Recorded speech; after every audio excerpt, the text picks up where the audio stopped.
Yo, what's up, glitches? I was going through my just bunch of information that I found out. What's up, glitches? Oh damn, hold on. I was going through my bunch of information that I found out. What's up, glitches? Oh damn. Okay, there you go. So I was going down to the rabbit hole, and let's just say that I finally connected some dots. All right, let's get this going. All right, got that. We got that. All right.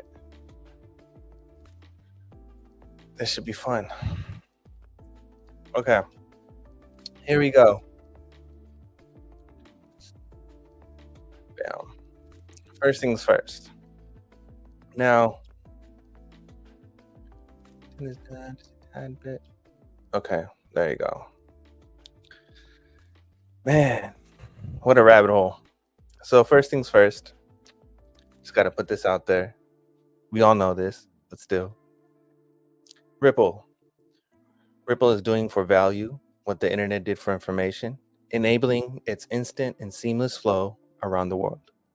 Ripple calls this the Internet of Value, IOV. Using the blockchain and cryptocurrency technology, Ripple is dedicated to creating powerful gains in the financial efficiency, liquidity, and inclusion. In addition, Ripple is developing and enabling the future use case that will catalyze the new digital economy for governments, business, and consumers. Ripple has an office in San Francisco, headquarters, New York, London, Mumbai, Singapore, Sao Paulo, Washington, D.C., I don't know how to say that, Washington, D.C., and Dubai. Okay? Now, how this all started, right? Welcome to the rabbit hole. All this started in Japan. There's a system called the Zengi system. We're going to go through this.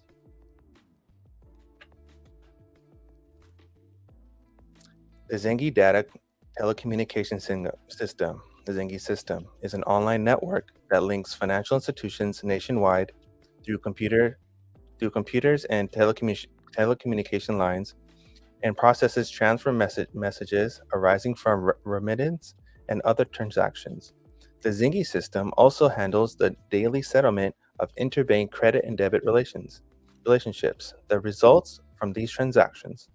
The Zengi system was launched in April 1973, now includes almost all deposit. Hold on, let me turn this camera off. Okay. Bam. Okay.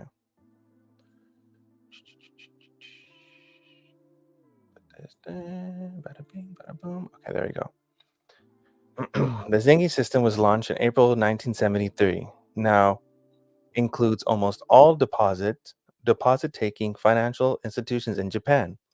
It plays a critical role as a basic infrastructure for Japan's economic transactions, processing and daily average of approximately 6.5 million transfer messages for credit transfers and other transactions exceeding 12 trillion yen. Since October 2018, the core time system, which supports fund transfer transactions during the daytime, on weekdays, it's supplemented by the more time system, which supports transfers at nighttime, on weekdays, weekends, and on holidays, realizing Zengi system operation on a 24/7 basis. The 7th generation Zengi system, launched in November 2019, inherits the function and configuration of a 6th generation Zengi system, including the more time system. Steps are being taken to enhance safety and reliability by raising capacity and processing performance, strengthening cybersecurity measures, and reducing power consumption. In addition, in December 2018, the Zengi EDI system, ZEDI, which allows various types of EDI information, payments, notification numbers, invoice numbers, etc., to be attached to transfer messages between companies, was built and launched. What is that? Now, it shows you right here the interbank system. I'm going to zoom in right here. Zingy Data Telecommunication System, Zingy System, April 1973. Participants was 1,200. Then we have the Joint Zingy System, October 1976. Then 1982, 84. And then the Clearinghouse, 1879. And then goes to the Foreign Exchange Yen Clearing System, 1989. And the Bank of Japan Net Fundraiser System, BOJ Net, 1988. Now it changes over to the RTGS in January 2001. CD ATM Networks Integrated ATM Switch Service, February 1990. So this has been around for a very long time. This goes more into depth. I'll just show you this real quick. So it shows you a complete timeline. History of Japan's domestic fund transfer system of Zengi. 1943, implementation of a centralized system of domestic fund transfers at the Bank of Japan. 1943. Zoom ahead, 2019. Upgrade to the Zingy system, 7th generation. So this goes way, way back. Next. I'm going to play this real quick.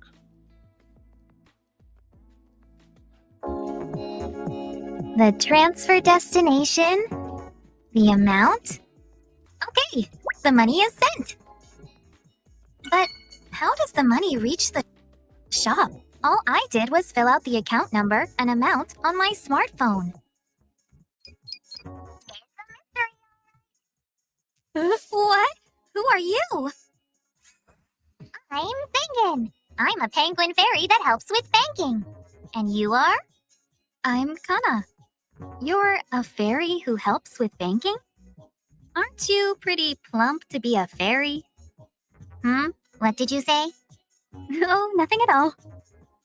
Well, do you know how the money I just sent using my smartphone gets to the shop?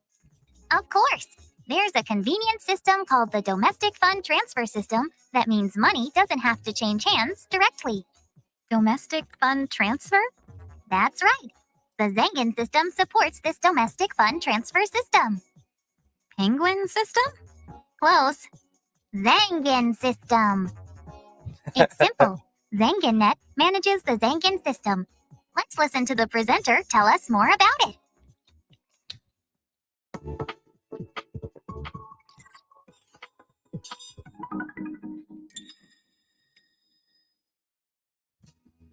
Kana, please listen with Zengen as I explain the domestic fund transfer system and Zengen system. I'm sure everyone who's watching has transferred money at an ATM or through online banking using a computer or smartphone. Today, online shopping and other forms of e-commerce have expanded rapidly and become a necessary framework in our day-to-day lives. Just as Zengen said earlier, the domestic fund transfer system supports this framework. In addition, this domestic fund transfer system is supported by the Zengen data telecommunication system called the Zengen system. First, I'll give a simple explanation of the domestic fund transfer system.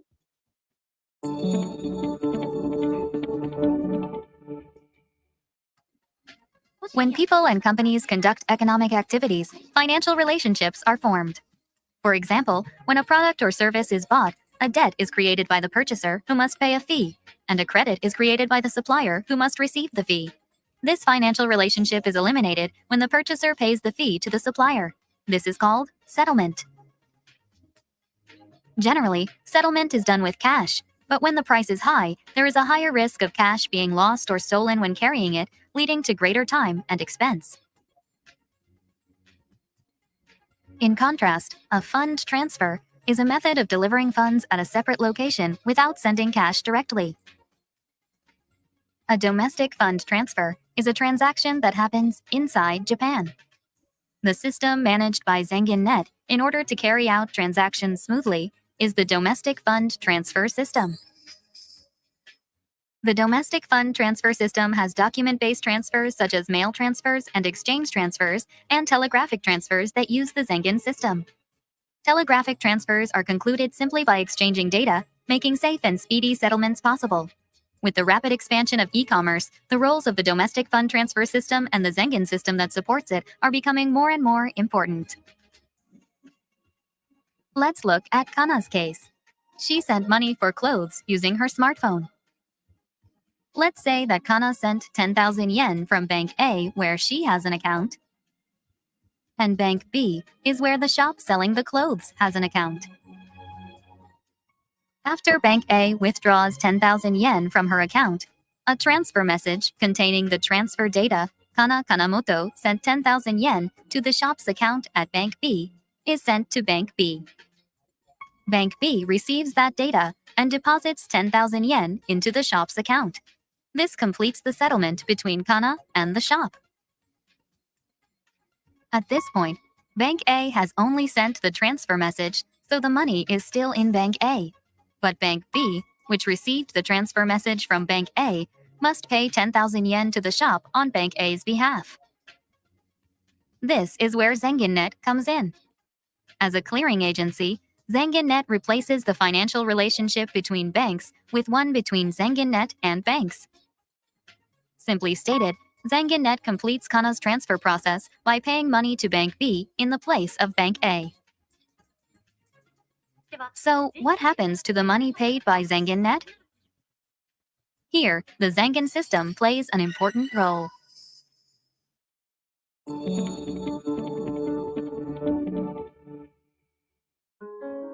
I just explained how the money for clothes sent by Kana. All right, you get the point. So that's how it all began. It all started in Japan. We're going to keep moving forward. Next document. Here. Now this, I had to go way back. This is from May 1943. Okay. You're only going to get deep dives like this with Nerdy because I'm a nerd. Oh, nice. Legendary Animal G. Thank you guys for joining. I appreciate you guys. AB, Yusuf, Kiwi. Thank you guys. Let's keep going. So we have this Economica. It was written in May 1943. Contents: comparison of real income, a new liberal order. I found that very interesting. I'm going to read this real quick.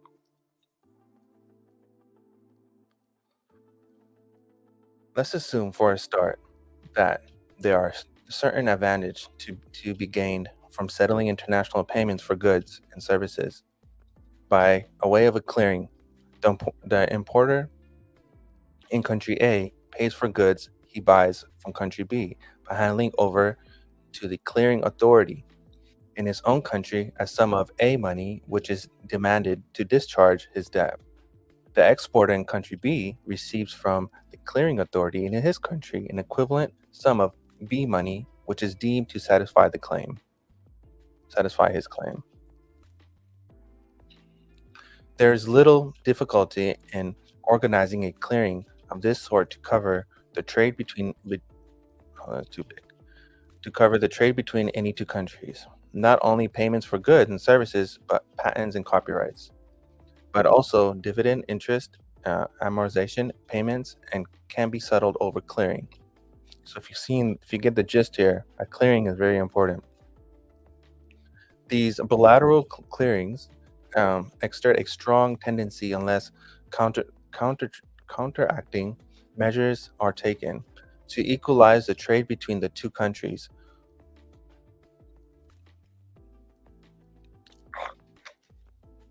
Sorry, I need some water.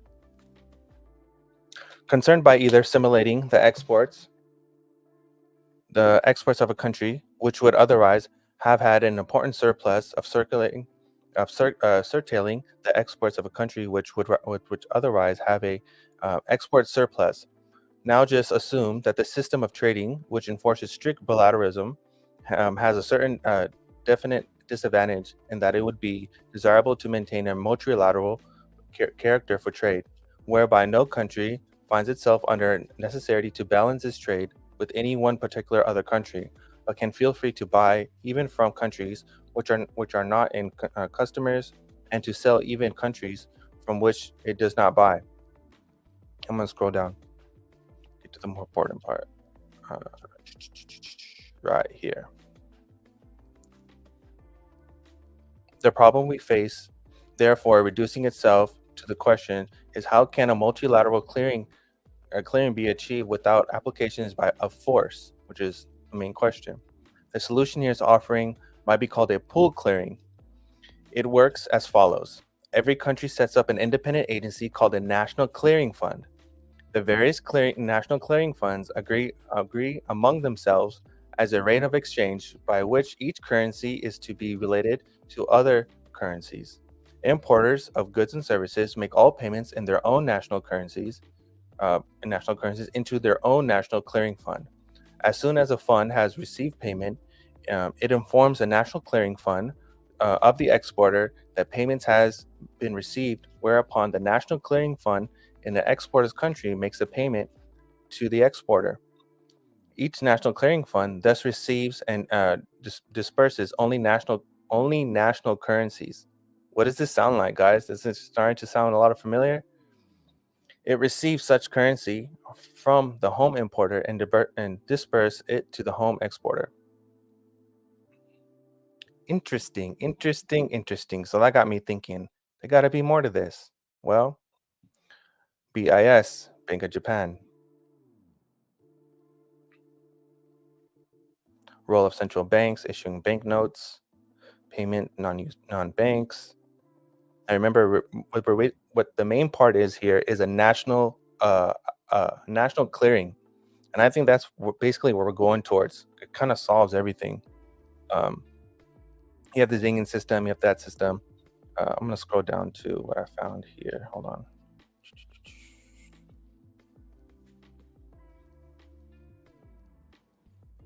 All this stuff is starting to make sense, huh? So I don't like hypotheticals. I need to know what the hell is going on.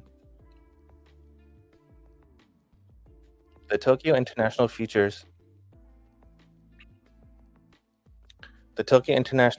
Financial Future Exchange, the TIFFE, was established in 1989 as a non-profit membership organization under the Financial Futures Trading Law, mainly to provide trading instruments for short-term interest rate futures. Interesting. Keep going down, and credit transfers. Now, the reason why I bring up credit transfer, because if you remember, the FedNow service actually works on credit. That's how it's able to post and clear the payment instantly. Credit transfers are popular for remitting funds to the payee in a remote location. For sending large amount of funds where physical delivery of cash would entail a risk. Doesn't that not sound like a stable coin? Most credit transfers use electronic fund transfer system for making intrabank or interbank payments. Interbank credit transfers are processed through a private clearing system such as a Zingi system, and sometimes directly through the Bank of Japan net funds transfer system. Interesting. I'm gonna keep going down. Bam. The Zingi system clears domestic fund transfers for third party, not only sending banks and receiving banks, but also payer customer or payee customer are involved. Transactions of this type include remittances, direct credit cards, such as payments of salaries and pensions, and payments resulting in interregional collection of bills and checks. That's how their system works. This was basically the first blockchain. This is basically the first real-time payments. And that's exactly what they went off of. Remember, this is 70. I think it's like 73 or 77. This one. This is from 93. Brentwood's International Monetary System and a historical overview. So this goes over the whole thing. There was an important part here. Hold on. Let me see if I can find it.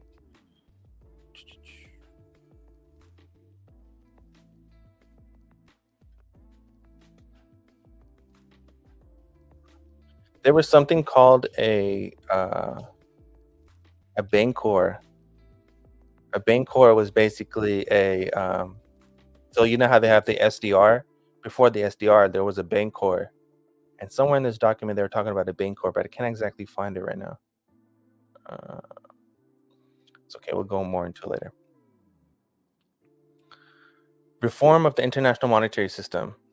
This was in March of 2009. The outbreak of the current crisis and its overspill in the world have confronted us with a long existing but still unanswered question. What kind of international reserve currency do we need to secure global financial stability and facilitate world economic growth, which was one of the purposes of establishing the IMF? There were various institutional agreements in an attempt to find a solution, including the silver standard, the gold exchange standard, and the Bretton Woods system. The above questions, however, our ongoing financial crisis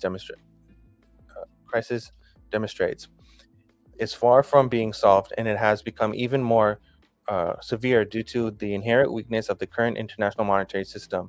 Theoretically, an international reserve currency should be first anchored to a stable benchmark and issued according to the clear set of rules, therefore to ensure an orderly supply.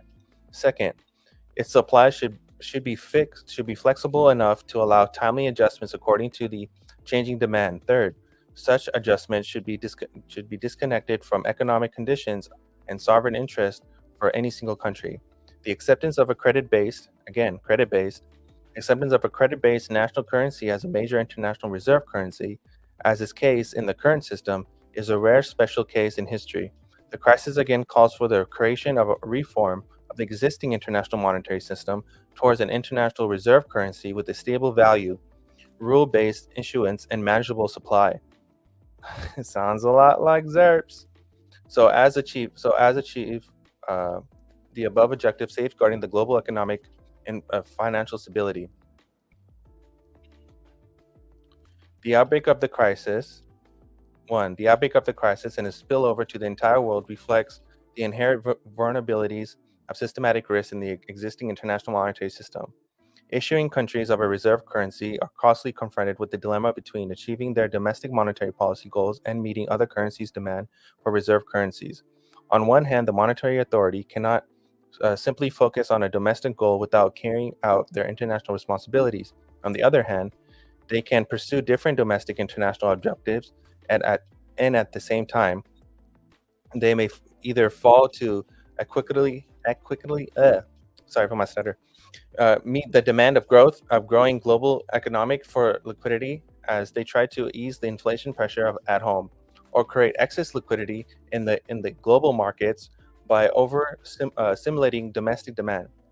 The Triffin dilemma, i.e., the issuing of reserve currencies cannot maintain the value of the reserve currency while providing liquidity to the world. Still exists.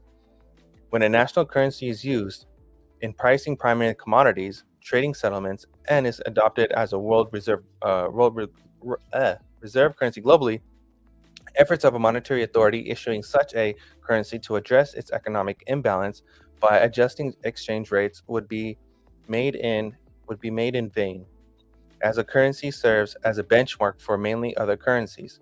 While benefiting from a widely accepted reserve currency, a globalization also suffers from the flaws of such a system. The frequency of increasing intensity of a financial crisis following the collapse of the Bretton Woods system suggests that the cost of such a system to the world may have exceeded its benefits. The price is becoming increasingly higher, not only for users, but also for the issuers and of the reserve currencies. Although a crisis may not necessarily be a intent result of issuing authorities, it is an inevitable outcome. Of institutional flaws. They already knew that the system was flawed, and they were talking about this in 2009 when everything crashed, and they knew that they had come out with something. Now, question yourself: when was Bitcoin released? It all connects, guys. They had to test something somehow. Steve, what's up, Steve? Taking notes? Take notes. Let me check out what's going on here. All right, cool. Keep going. The desirable goal of reforming the international monetary system, therefore, is to create an international reserve currency that is disconnected from the individual nations as able to remain stable in the long run, thus removing the inherent deficiencies caused by using a credit-based national currency. Devon, good morning.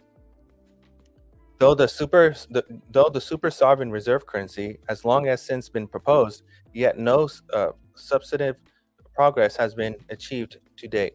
Back in the 1940s, Keynes, this guy, had already proposed to introduce an international currency named the Bancor. This is what I was talking about. Based on the value of 30 representative commodities. Unfortunately, the proposal was not accepted. The collapse of the Bretton Woods system, which was based on the White approach, indicates that the Keynesian approach may have been more far-sighted. The IMF also created an SDR in 1969, when the defects of a Bretton Woods system initially emerged to mitigate the inherent risks sovereign reserve currencies caused.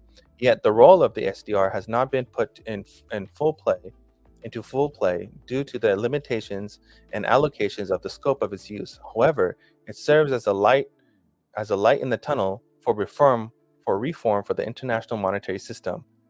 Man, it's getting really interesting, huh? You thought I was going to be boring. It's not. A super sovereign reserve currency. Now it's a super sovereign. I mean, this is crazy. A super sovereign reserve currency not only eliminates the inherent risks of credit-based sovereign currency, but also makes it possible to manage global liquidity. What are we in right now? A global liquidity crisis. This is a solution has already been made. Now, I just want to just side note real quick. I keep telling you guys in all my videos, and if you guys watch the live stream, if you watch Bag's live stream or Zerk and Buster's live stream, or even Alan's live stream when I'm on there, or even GLT's live stream, I always tell you guys that all this began in 2008, 2007, 2008, and from that time they were testing for 10 years. So that 10-year mark would have been around 2018, 2019. When did the thing hit? Around that time, I think it started around September 19, and then 2020 to 2023, it was all locked down. We were all just frigging things out, but at the same time they were printing so much money. Well, I believe that they already had a solution. They were getting ready for it. Now we're in 24. Not only are we in 24, we're in the second quarter of 24. Now the thing was like third day of the second quarter, Ripple announces a stablecoin. Is that a coincidence? I do not think so at all. A couple of days later, or I think like a week later or whatever, Casper announced their stablecoin. Is that a coincidence? I don't think so. During the time of whatever was going on, Stellar was working with the UN to provide Ukraine aid, and Ukraine and Stellar they have a whole history right there. So, is everything happening by chance? I don't think so. Are people being distracted from a true wealth transfer? 100%. 100%. Let's keep going. And when a country's currency is no longer used as a yardstick for global trade and as a benchmark for other currencies, the exchange rate policy of a country would be far more effective in adjusting economic imbalances. This will significantly reduce the risk of a future crisis and enhance crisis management capabilities. And this is what it's all about. Man, the reform should be guided by a grand vision. Grand vision, whatever we just talked about, grand vision. What just happened? What did we just go through? Shouldn't that be in a grand vision plan? Come on now. The reform should be guided by a grand vision and begin with the specific deliverables. It should be a gradual process that yields win-win results for all. It's right there. Everything we just talked about. The reestablishment of a new and widely accepted reserve currency with a stable valuation benchmark may take a long time, maybe 3 years. The creation of an international currency unit based on the Keynesian proposal is a bold initiative that requires extraordinary political vision and courage. In a short run, international commodity, particularly the IMF, should be least recognized and face up the risk resulting from the existing system, conduct regular monitoring and assessment, and issue a timely issue timely early warnings. The special consideration should be given to giving the SDR a greater role. The SDR has the features and potential to act like a super sovereign reserve currency. Moreover, an increase in SDR allocation would help the fund address the resources problem and difficulties in the voice representation reform. Therefore, efforts should be made to push forward a SDR allocation. This will require a political cooperation among member countries, specifically the Fourth Amendment of the Article of Agreement and relative resolution on SDR allocation proposed in 1997 should be approved as soon as possible so members joined the fund after 1981 could also share the benefits of an SDR. On the basis of this, consideration could be given to further increase SDR allocation. The scope of using the SDR should be broadened as so to enable its full satisfy the member country's demand for a reserve currency. They need something. So this whole ditching the dollar stuff, I don't think it's by chance. I think ditching the dollar stuff and this Ice 9 and the Project Sandman and all this stuff, this goes way back. And I like for the fact that we went through what we went through for the past 3 years, and it didn't affect anything more than the middle class, and it didn't affect anything more than commercial real estate. And if people don't really know that our whole economy is literally based on that, and international trade, and through printing all this money and through sanctions, right, because of the clown actor we have in office today, we've lost trust. And I think it was all on purpose because it's basically using it as an excuse. Because again, the reform should be guided by a grand vision and begin with specific deliverables, and it should be a gradual process that yields a win-win results for all. And that's exactly what's happening. Exactly to the T what is happening. Where I'll leave off. The scope of using the SDR should be broadened and also enable a full set up settlements between the SDR and other countries. Therefore, the SDR, which is now used between governments and international institutions, could become a widely accepted means of payment in international trade and financial transactions. Actively promote the use of the SDR in international trade, commodities pricing, investments, and corporate bookkeeping. This will help enhance the role of the SDR and efficiently reduce the fluctuation of prices of assets dominated in national currencies and related to risk. Doesn't that not sound like an AMM? Come on. This is like, you're right, Legendary. It's so freaking scripted, man. The whole damn thing is scripted, bro. It's crazy. All right, let's keep going. This one is from 2010. International Monetary Fund, reserve accumulation of international monetary stability.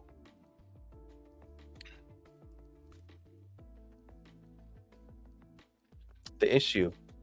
The last comprehensive discussion of reform of international monetary system, IMS, a set of official arrangements that regulate key dimensions of balance of the payments, international reserves, exchange rates, and current payments and capital flows, was held nearly 4 decades ago.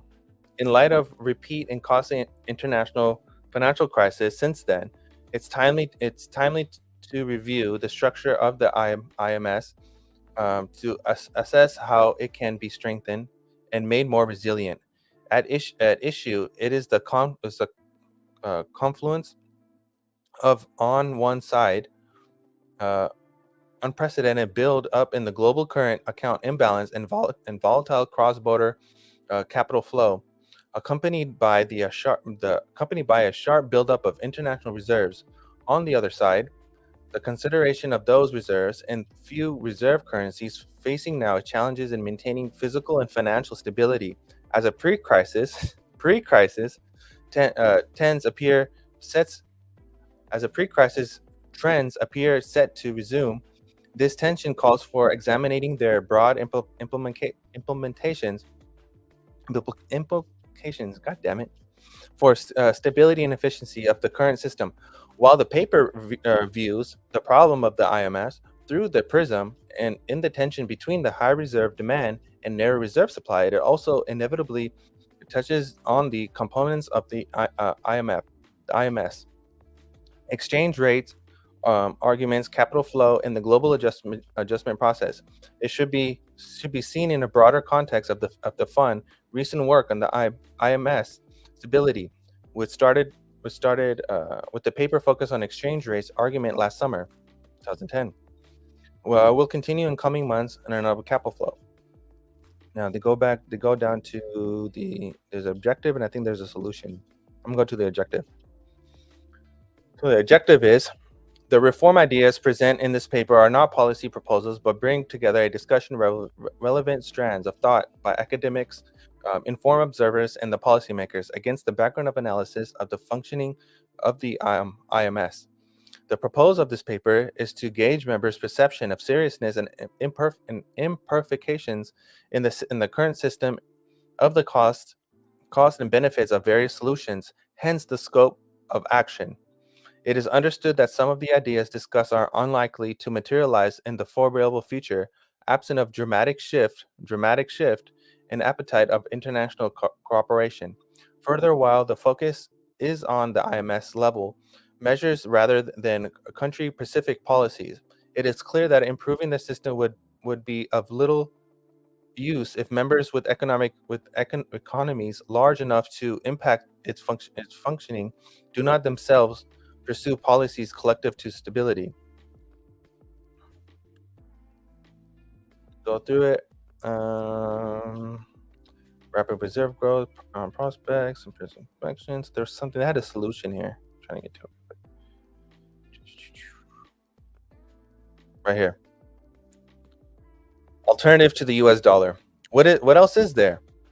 The share of the US dollar in global reserve assets far exceeds the share of US and global economy. In large part, this reflects the dollar's central role as an international cash, acting across the world as a unit of account and medium of exchange for cross-border trade and financial transactions, debt securities and commodity pricing, an anchor for monetary regimes, as a store of value for savers. More decertified reserve holdings would require the ability of other asset classes that reproduce the desirable characteristics of a dollar in terms of liquidity, safety, and yield. Chief among the dollar's advantages is asset market liquidity, with the U.S. Treasury market volumes far outstripping those of other reserve currencies such as the yen and euro. Large official holdings and transactions in the United States asset reinforce their liquidity, which in key desirable features of reserves. Even apparently close substitutes for which there has been official demand in recent years, notably Federal Housing Agency paper. Federal Housing Agency paper, that's what they call the dollar. Isn't that crazy? They literally call it agency paper, and that's exactly what it is. It's just a debt note. Have lost attraction as a reserve asset in the crisis, more widely of the depth of United States capital market, offering as a large variety of products and high volumes of trading, and reduce decertification, and portfolio management. So these, like, the IMF is done. Like, a lot of these countries are done with the dollar, bro. Like, there is no, because because it's not stable and because of our 2% inflation, they know that it's affecting other countries a lot more than it's affecting us, because we really don't see the effect of it. But countries' dollars that are paired to it, they see more of a change rather than we see a change. Exchange rate volatility. Other views raise different concerns, notably long-run real exchange rate volatility between major currencies, driven by financial flows. Exactly what I just said. It has been argued that real sector cost, in terms of creating uncertainty among costs and returns for investors, will eventually impose costs sufficient to induce the impose and change in the IMS. However, while concerns about the real sector effect of the long-run exchange rate volatility stretch back to the end of the Bretton Woods system. Hello, ever since we got off gold, guys, we've lost all liquidity. And if you look at all the debt clock pictures and everything they post, they're literally like they're literally telling you straight up like what is happening. Hold on. Let me see. Right there. This was the latest one that was released. Fiat side down, US Treasury up, asset-based, debt-free currency payable to the bearer on demand. And what are we talking about? Bretton Woods system. Is it all starting to make sense? If you guys don't take advantage of this after me going through this, I don't know what to tell you. That's on you, bro. I'm trying to help you guys. I'm trying to help you, but at the same time helping myself. Like I'm learning while I'm teaching you. But at the same time, it's like I have no doubt in any of this stuff because I already know what's gonna go down. But damn, this is big, guys. We're in a Bretton Woods moment, and I'll go more into the Bretton Woods part. All right. While concerns about real sector effects the long-run exchange and volatility stretch back to the end of Bretton Woods system, the steady rise in trade and cross-border investments over the decades suggests that this may not, after all, the significantly held up growth. Although it has been argued by the FDI by moving production of the target market, it is possibly second by best response designed to mitigate the effect of exchange rate volatility on the cost and profits. Designed to mitigate the effect of exchange rate volatility. What is the AMM? What does David Short tell us about? It's so much easier to send one XRP worth $1 million versus sending $1 million versus one. The higher the price, the less volatility, the quicker the settlement, the more liquidity, the faster the system, the faster it works. And it's all in there. It's like David Short is a genius. Jeb is a genius. Brad, all these people are just absolute geniuses. And if you guys are watching, I love you guys. Thank you for making me rich. By moving production to target market is possibly second best response designed to mitigate the effects of exchange rate and volatility on the cost and profits. While this paper does not focus on this issue, some of the proposals in following sections would help address this concern. Bottom line, problems are inevitable. The current IMS has proven resilient and may yet continue to be so. But this is a strength as well as a weakness. While substantially, challenges are not difficult to imagine, in particular as a global demand for reserve assets grow in relation to the United States economy. A more acute trade-off between domestic priorities and international monetary stability is conceivable. There is no clear market-driven process that would bring about a more robust system. Thus, it was worth exploring whether different arrangements could underpin the most robust system for a long term. The fund, whose purpose include to promote collaboration of international monetary problems, can play a role in making the system more stable over the next decades, as elaborated in the section. So they want it. They know they want it, and they don't want the Fed. They don't want the dollar as a reserve. One because of sanctions. The main problem is sanctions. The thing about and that goes into Nostrovostros. So the thing about Nostrovostros and the thing about hold on.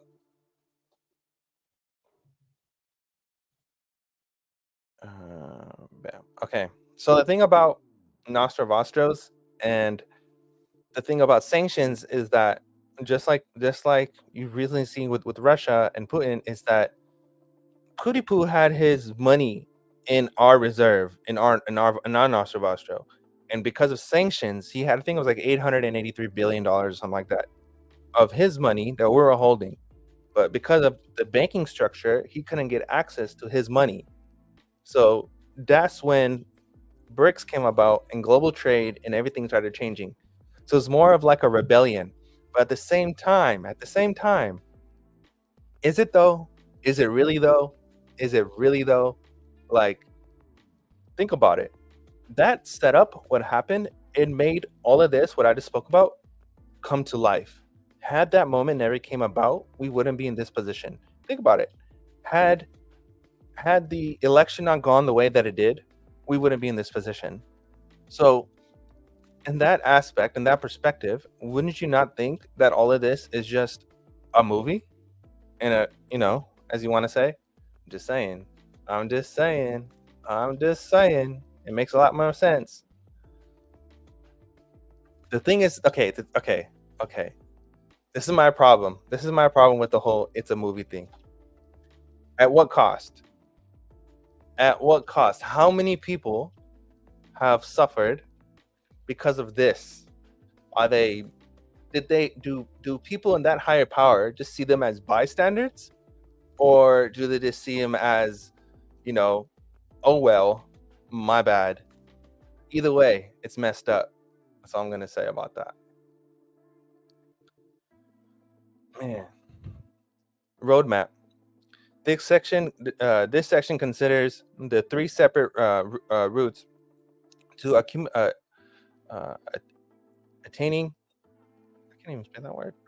Global reserve accumulation, agreeing on equity level of reserve for precautionary purposes, trying to tackle directly the key factor of underlining precautionary demand, volatility in capital flows, and options in reducing accumulation of non precautionary reserves.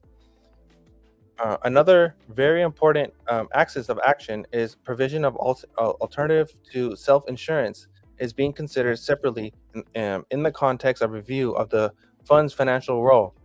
A common axis among these ideas is to try to remedy the externalities and the other markets failures discussed and above underlying risk. So they're trying to. So this goes more into it about how to fix things. I'm gonna go to the next document. World Trade Organization.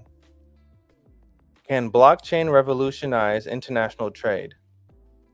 Another golden one I found. Now the one after this is a golden one. You're gonna like that one. Let's see what we got here. 7. We got 57 on X. 15 on there. Nice.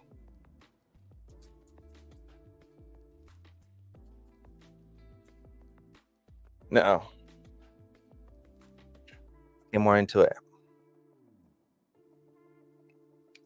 Isn't this a lot better than shilling meme coins? Actual information. Can blockchain revolutionize international trade? World Trade Organization. All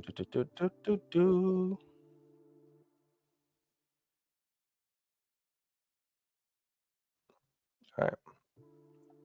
Can blockchain revolutionize international trade? Towards paperless trade, new generation of services, strengthening intellectual property rights, enhancing governance pre-current processes. Okay, I can just tell you about this right now. Strengthening intellectual property rights. What is that? NFT. What do you think an NFT is? Smart contract right there. A new generation of service. NFTs, smart contracts, basically senior service, right? Towards paperless trading, blockchain. I mean, that's just paperless trading is native, right? Because it's just a ledger, it's a peer-to-peer ledger, so it's just native to it. Enhancing government process, bro. That's your validators and your regulations through Congress and the SEC versus Ripple case, right there. Multifaceted opportunities and success is not given. Let's go more into it.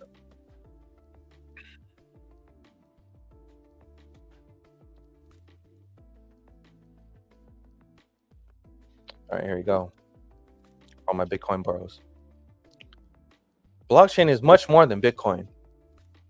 Blockchain's first implementation as a technology underpinning Bitcoin has led many to associate blockchain with Bitcoin. However, the potential of use of blockchain goes well beyond the world of cryptocurrencies.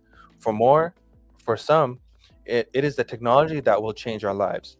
You get it, guys? It's the technology that's going to change our lives.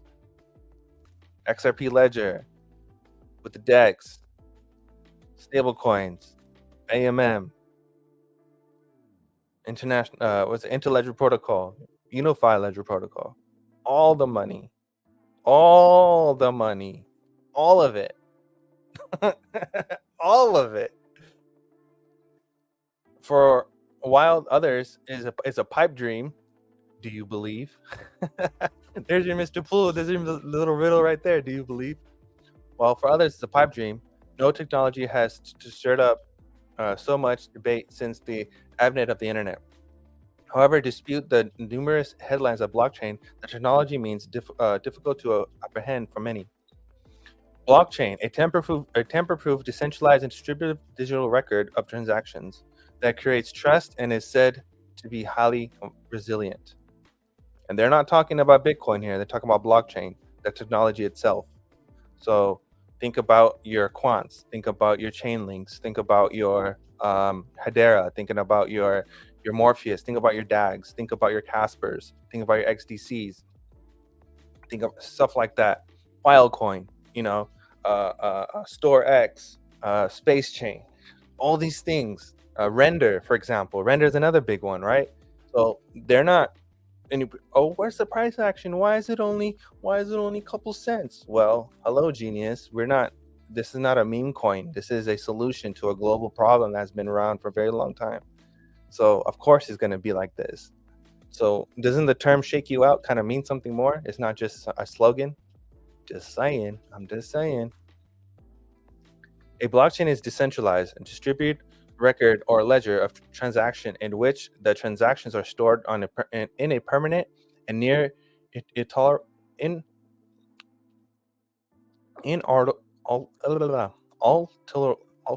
can't alter it inalterable way of using cryptographic techniques. Unlike traditional database, which is administered by the central entity, blockchains rely on peer-to-peer network that no single party can control. Authentication of transaction is achieved through cryptographic means and mathematical consensus protocol.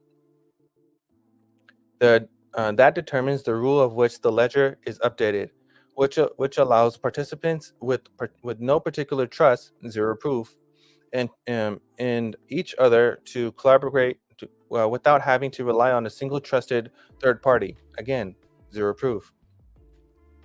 Thus, blockchain is the economists call it a trust machine. Hello. Participants in a blockchain can access and check the ledger at any time. And that is so important. Remember what we said about sanctions? All this stuff matters. Blockchain, therefore, ensures immediate across the border transparency. And as transactions added to the blockchain are time stamped and cannot easily be tampered with, blockchain technology allows products and transactions to be traced easily. Smart contracts, which is the new technology I mentioned before, computer programmies that self-execute when certain conditions are met. Now think about, you automatically read this and you think about Ethereum. I get that. But read this again and think about Casper, how not only are it self executes with a certain condition met, but those certain conditions met can be updated. Think about that. So for example, if you have a let's just say that you have an agreement with somebody, right? You have a contract with somebody and someone breaches your contract. And if it's on like an Ethereum chain or something like that, you can't change the contract. So if someone screws you over, well, the contract still exists and it can come back and bite you in the butt. Well, in order to prevent that from happening, you would go with companies like Casper, which fix this problem, this inherent problem with smart contracts, which is I need to update it if something goes down. And that's why Casper itself is focusing on enterprise grade stuff. So when I'm reading and going through this stuff, don't just think I'm just talking specifically about XRP, because I'm not. I'm talking about a varieties of chains that are going to interlink into each other that all have a specific use case, because the XRP ledger itself cannot just handle everything at once. It's not going to be it, right? It's going to be multiple ledgers, each with a specific use case. For example, again, Morpheus partner with SAP, and they're handling logistics, right? They're handling all your shipping stuff and all that stuff. You have Hedera as a governing council, so you have companies that come together and they can vote on and share technologies that they want to use, so things are more interoperable. Meaning that if T-Mobile designs something and Boeing designs something, well, Boeing can provide T-Mobile services or provide like Wi-Fi, whatever, and you get an advantage because T-Mobile's on the same council. So it's more of like a global effort. It's more of like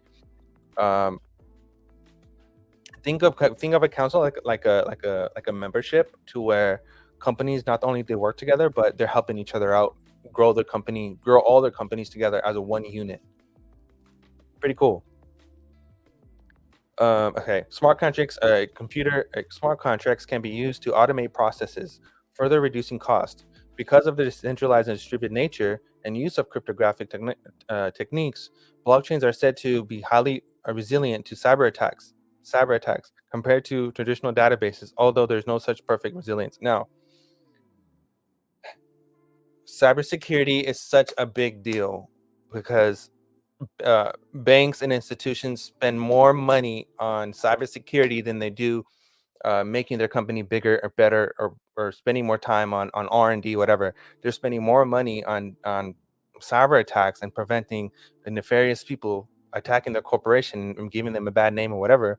Because what people don't understand is how a business works, is that a business doesn't just produce a business. Yeah, the business is worried about the customers and what the customers want, but the businesses are more focused on the shareholders. So people who are investing in the company, or part of the board members, they actually have a quota to meet, meaning that if they don't meet a specific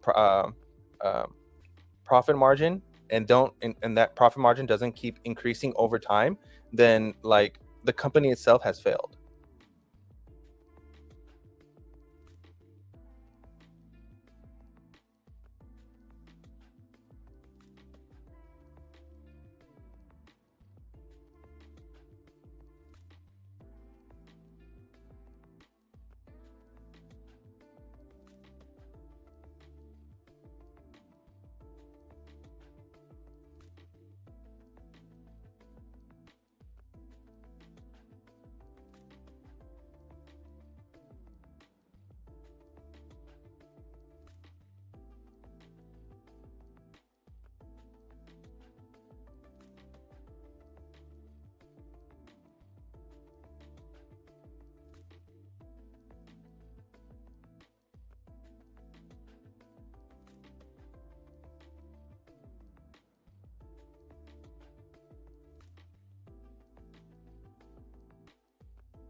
Oh, thank you, Animal.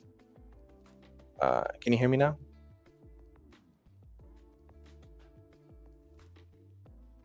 Oh man, what did you guys hear? What did I say last? Can't believe I freaking muted myself. Sorry, guys. Okay, we're back. We're back. Sorry about that.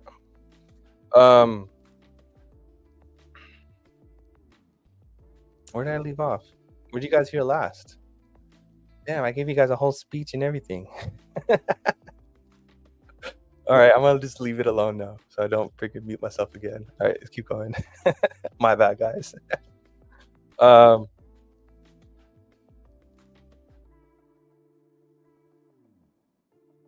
I was talking about. Okay, so I'll just repeat it again. So I was talking about how companies work. So how companies work. They have a profit margin, and if they don't,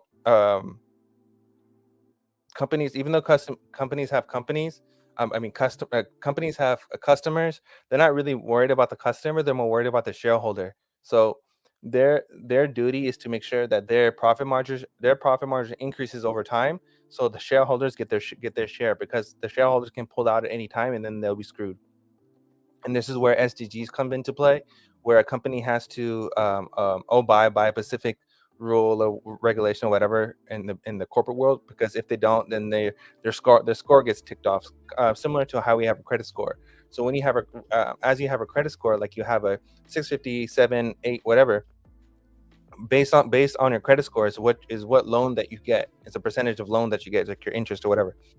Now, that is the same thing to do with the corporate world. The corporate world has other regulations that they have to meet, other margins they have to meet for their company to be considered a top 500 or whatever. So that's just how the corporate world works. That's where I left off. Okay, here we go. Blockchain and tamper-proof, decentralized, and okay, trust machine. Blockchain therefore ensures immediate and across-the-board transparency, as the transactions added to the blockchain are timestamped. I read that already. Okay, here we go. Blockchains can be private, can be public, private, and are managed by custodian. Now, this custodian can be exactly like a Hedera. Yeah, ESG and DEI, exactly. So blockchains can be public, private, or managed by consortium of companies like Hedera Council, and they can be accessible by everyone, permissionless or restricted permission. So you have your permissionless is your public blockchain, and then your permissioned is your private blockchain. There are various ways of categorizing blockchain. Blockchains are often classified as public. No specific entity manages the platform. Private, the platform is controlled by a single entity. Or managed by consortium of companies. Again, this goes into managed by consortium of companies, goes back into the national thing I was telling you about, the national clearing. So think about if each company were to come out. Let's just say that you have a national clearinghouse, right? And you have Ripple, Quant, Stellar, XDC, and Casper and Hedera on a custodian. Them themselves can issue their own stable coin and do whatever they need to do, but because they're on a national clearing with companies, with countries, it'll just be settled like that. But liquidity will still move in between them, and that's what the unified ledger is. What the BIS talks about. Another commonly used classification is permissionless. The blockchain is open to everyone, and the most well-known example of being Bitcoin platform, or permissioned. Restrictions can be imposed on who read or write on the blockchain. There are in practice many variants of blockchains depending on the objective of being sought. Many applications in the field of international trade fall into the category of permissioned custodian blockchains. While strictly speaking, a blockchain is only one type of distributed ledger technology, and the term that is not commonly referred to as DLT. Blockchain's potential and trade-related applications are numerous and could significantly transform the international trade, but the technology is not a solution to everything. Again, you need things like you need to have something like a treasury, right? For example, if you're gonna have gold or something like that, you need to have someone that's going to be audited and regulated and trusted and do all that stuff. So let's just say that the treasury issues a silver backed or gold backed dollar, right? That would be issued through the treasury. and that can be one-to-one with a Ripple stablecoin. And the Ripple stablecoin can be used to transfer value or be used with a, let's just say, quant. So you can have a Ripple validator on it on Overledger, and the validators would get paid in quant, but it's still transferring back. It's still within the network, and then it's all interoperable in that manner. And that's where your stablecoin and your MCBDCs and all that stuff can come into play. All right. From finance, including trade finance, to the customers of certification process, transportation and logistics, insurance and distribution and intellectual property. Transportation and logistics, what is that? That's your DAG and like your Mobi, your Morpheus. Insurance, I really didn't know too much about insurance, but I think that probably something would do with Hedera or something along that matter. Intellectual property, so smart contract, being able to verify that you own the title and all that stuff. Government and possibly applications of blockchain encompass in a diverse set of area related to WTO work. While the technology opens interesting opportunities to enhance efficiency of a number of processes and cut costs in these areas, it is not a panic. I don't know what that means. Carefully weighing the cost of benefits is essential.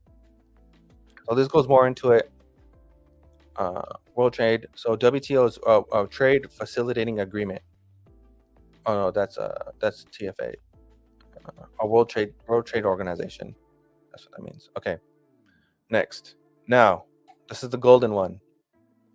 This was a paper. This is you're gonna hear this from this first, because it took me a lot to find this shit.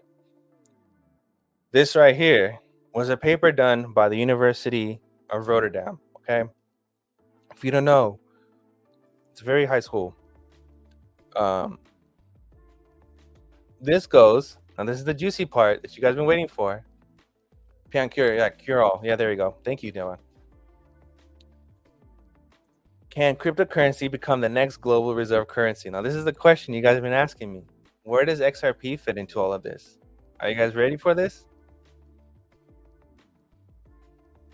Introduction, history. Bam. Cryptocurrencies, RippleNet, and XRP. Cross-border payments currently. Cross-border payments and efficiencies, XCurrent and XRapid for XRP are cryptocurrencies money. Are you guys ready for this one? Let's go. Getting juicy, eh? Told you it's going to be a rabbit hole. All right. Introduction. The rapid rise of globalization and digitization has connected the world so strongly. We can interact virtually on our smartphones with anyone, anywhere, at any time. We exchange daily information and services peer-to-peer instantaneously over the internet. Goods are being traded from all over the world. A dominant global reserve currency tied to a country feels out of place in such an intertwined world. Change is immediate. Overnight. This thesis discusses the potential of a cryptocurrency to become a global reserve currency, the benefits and possible risks posed by cryptocurrency when adoption takes off. A consequence of financial crisis in 2008, again, Bitcoin 2009, several countries called for reforming the international monetary system. This guy, the governor of People Bank of China, for instance, argues that the desirable goal of reforming international monetary system is to create a global reserve currency that is disconnected from individual nations. What does that sound like to you? Sure sounds like the Bankr or the SDR that we mentioned before.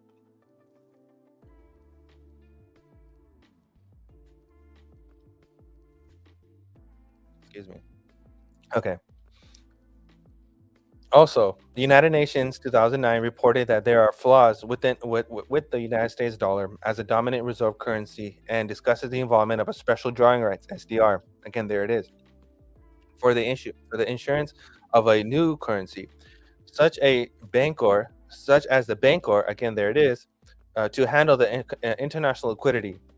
Throughout history, money has changed drastically. One of the first innovations of money was the coinage of precious metals. Coinage allowed users to quickly recognize the value of precious metals as they were made for a uniform and marked, removing the friction of weighting precious metals for each payment. Quickly, this innovation got copied and used by several countries around the world. However, when commerce moved away from the local town square and moved on to ships and ports around the world, maritime law, basically, carrying coined precious metals became expensive. Consequently, money evolved into paper money, a form of silverbacks and goldbacks. A form of money was lighter to carry around. Paper money removed the risk and cost of carrying coins for longer distances, but required trust. Again, treasury. Suddenly, trust became essential to the part of money. The state ended up being a guarantor of the trust. Nowadays, we have an ability of internet banking, but also a new clever payment method like Ideal in the Netherlands, or new specialized payment providers like PayPal or WeChat. And what does Elon say about X? He wants to turn into WeChat. Doesn't he not have an involvement with PayPal? Come on, guys. Delivering us a near instant payments. These services are a response to what people want and what the economy needs in a globalized world. The invention of Bitcoin was a response by this fake name, which is Automoto something. It's not Satoshi. After the global financial crisis of 2008, to bypass the current banking system. This requires a trust in central banks this requires trust in central banks and banks. Nakamoto believed, which is not his name, it was like Automoto or something like that. They reversed his name. Believes that the central banks and banks cannot be trusted, as banks breached trust in the past, continue to do so. Moto envisioned that Bitcoin would. Moto envisioned exactly.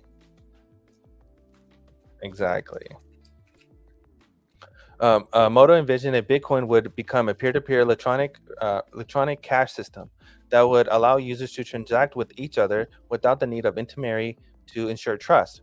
Years after the invention of Bitcoin, we not only have Bitcoin, but also more than thousands of other different currencies actively being traded. These cryptocurrencies are not exact copies of Bitcoin system. Cryptocurrencies vary in their way of reaching consensus, cost, speed, but also what friction was wished to tackle in the economy and the use case. Now, it's talking about consensus. What Ripple solved, and what Jeb and David talk about all the time, was the Byzantine fault tolerance. Right now, you have Byzantine fault tolerance, and you have the other one which solved scalability, which is acyclical graph, the DAG. So they solve a lot of these new networks. And when Jeb says that XRP solved all the problems and it was the new Bitcoin, I mean, they're not just saying those things; they actually mean it. Cryptocurrencies vary in the way of consensus. Okay, nevertheless, all cryptocurrencies share one element: no need for a trusted intermediary. And this is where you get rid of your Nostrovostros, right there. An area in global financial system that heavily depends on intermediaries is a cross-border payment market. The cross-border market transactions value at 156 trillion in 2014, and that's only 2014. Now, do you see why a $1 million XRP and all this stuff, they're not crazy? They're not just some random shilling influencer trying to get money or trying to get views. Like, this is some real shit right here. Cross-border market transaction value was 156 trillion in 2014, and it is a market that is growing continuously as the world globalizes. Banks and intermediaries dominate this market, capturing up to 95% of the revenue generated by cross-border payments. And what is Ripple solving? Cross-border payments. To date, banks have done little to replace the legacy system in the back office that are involved in cross-border payments. Remaining an expensive and troublesome experience for customers. Because think about how much people are being charged to send $1,000, and it takes like 2 weeks to settle. It's not the way how we go. Especially for small firms and individuals. Yeah, he envisioned exactly. He didn't envision shit. It's basically just copying whatever Japan did. Now, the funny thing about the Bitcoin thing is that, like, look at the relationship between shorts and going to Japan and then coming back, and like, didn't he not go to Japan around that time and then come back and in '88 patented the thing and patented the DLT, and then crisis happened, and then Bitcoin went out, but Bitcoin and XRP were both issued on the same IP address, like not even too far apart. Like, come on, guys, you can't even make this up. Hold on. As governments want us back out of the, yeah, exactly. Devon said, it's as if governments want to back out of financial responsibility, but want to be in every aspect of our lives while taking taxes. So they want all the benefits with no responsibility. Exactly, bro. 100%. 100%. In a digital world, there's no difference between information exchange going on to a domestic or foreign recipient. The digital world is borderless. The digital world is borderless. Put on your Vision Pro. Let's go. As the economy is becoming more borderless through e-commerce, right? That's your Shopify, and your Amazons, your eBays, borderless through e-commerce and global trade. The global payment system is remaining far from being a borderless experience. Hell yeah. Cross-border payments can get routed through multiple banks, Nacho Vastros, and networks, resulting in days, ACH taking like 2 weeks or something like that. Limited transparency and high cost. Think about it. Once you send a payment with the ACH, do you even know what the hell's going on with it, or where it is, or where it's stuck? You don't. You have no clue. You're just trusting that it's going through. Limited transparency and high cost for receiving and sending parties. A estimated $1.6 trillion per year are the costs for cross-border transactions all over the world. Bro, this is what Ripple is aiming to solve right here. $1.6 trillion per year of cost for cross-border payments transactions over the world. This right here is the problem. This right there. Right there. Shutting out smaller banks, companies, and customers from participating on a global scale. That right there is what? Another problem that's being solved. Cryptocurrency have a potential to revolutionize the global payment system by cutting out the intermediaries. There you go. By cutting out the intermediaries that are needed nowadays for international payments and settlements, resulting in a frictionless global payment system. Real-time messaging, RTP, and settlement of transaction for smaller banks, micropayments, companies and customers. Exactly. No wonder businesses want and things. Exactly. Resulting in a frictionless global payment system, real-time messaging and settlement of transactions for smaller banks, companies, and customers. Exiting intermediaries in an international payment market might be forced to change their international organization due to lowered entry barriers, allowing for new players on the market or becoming completely redundant. What is happening with Bank of America? Isn't Bank of America not shutting down? Hello. A cryptocurrency that tries to solve cross-border payment markets by working with banks and institutions is Ripple XRP. XRP. Get your bags up, glitches. I will go more into depth into Ripple as a cryptocurrency that is more efficient, faster and cheaper than Bitcoin. Faster and cheaper than Bitcoin. Hello. But usually is overlooked by the masses, and that's exactly what it is. Faster and cheaper than Bitcoin, but it's usually overlooked by the masses. Oh man, you can't even make this up. However, for cryptocurrencies to reach mass adoption, institutionalization, and regulations are as important, bro. I'm gonna keep saying this. Regulation is king. Nothing is happening without regulations. Nothing is happening without regulations. I keep saying it. But what do I know? I know nothing. But nerdy. However, for cryptocurrencies to reach mass adoption, institutionalization, and regulations are as important as innovative as quality of such a cryptocurrency. Central banks and regulators can be expected to be skeptical of a new form of money, cryptocurrency. I swear, acquitted regulate acquitted acquittate regulations would be. Sometimes I feel like I'm so retarded. Regulation would be needed to embrace new technologies and give it room to develop fully, but at the same time prevent any destabilization of an economy. So they couldn't just say, "Hey, we're moving on to a new system." They had to do it in a way where it was something that was needed. They needed regulation to do so. They needed a problem reaction solution in order to implement something new. That exactly what that. If you read between the lines, that's exactly what that says. This right here, that's exactly what that says. Furthermore, parties that profit from former system from furthermore, parties that profit from the former system are expected to be against the adoption of cryptocurrencies, as they potentially harm their revenue system, revenue streams. The question: can a cryptocurrency become the next global reserve currency? It will be answered by a historical overview of all forms of money we have seen in the past, how and why global reserve currencies rise and fall, and the importance of uh, determinants of currencies that are used globally. Furthermore, the basics of a new form of money, cryptocurrencies, will be explained in more in-depth analysis of the current situation of the cross-border payment market and how Ripple tries to solve friction. In section 4, we compare different forms of money with cryptocurrencies on the economic factor. Simple supply structure and macro financial stability. Macro, no one is paying attention to this. And macro financial stability risk. I have to shout out Cyper. If you guys are not following Cyper, go follow Cyper. CyberX talks about this all the time, but literally, I feel like no one is watching his stuff and paying attention. Like, go follow Cyper. That man talks about this stuff all the time.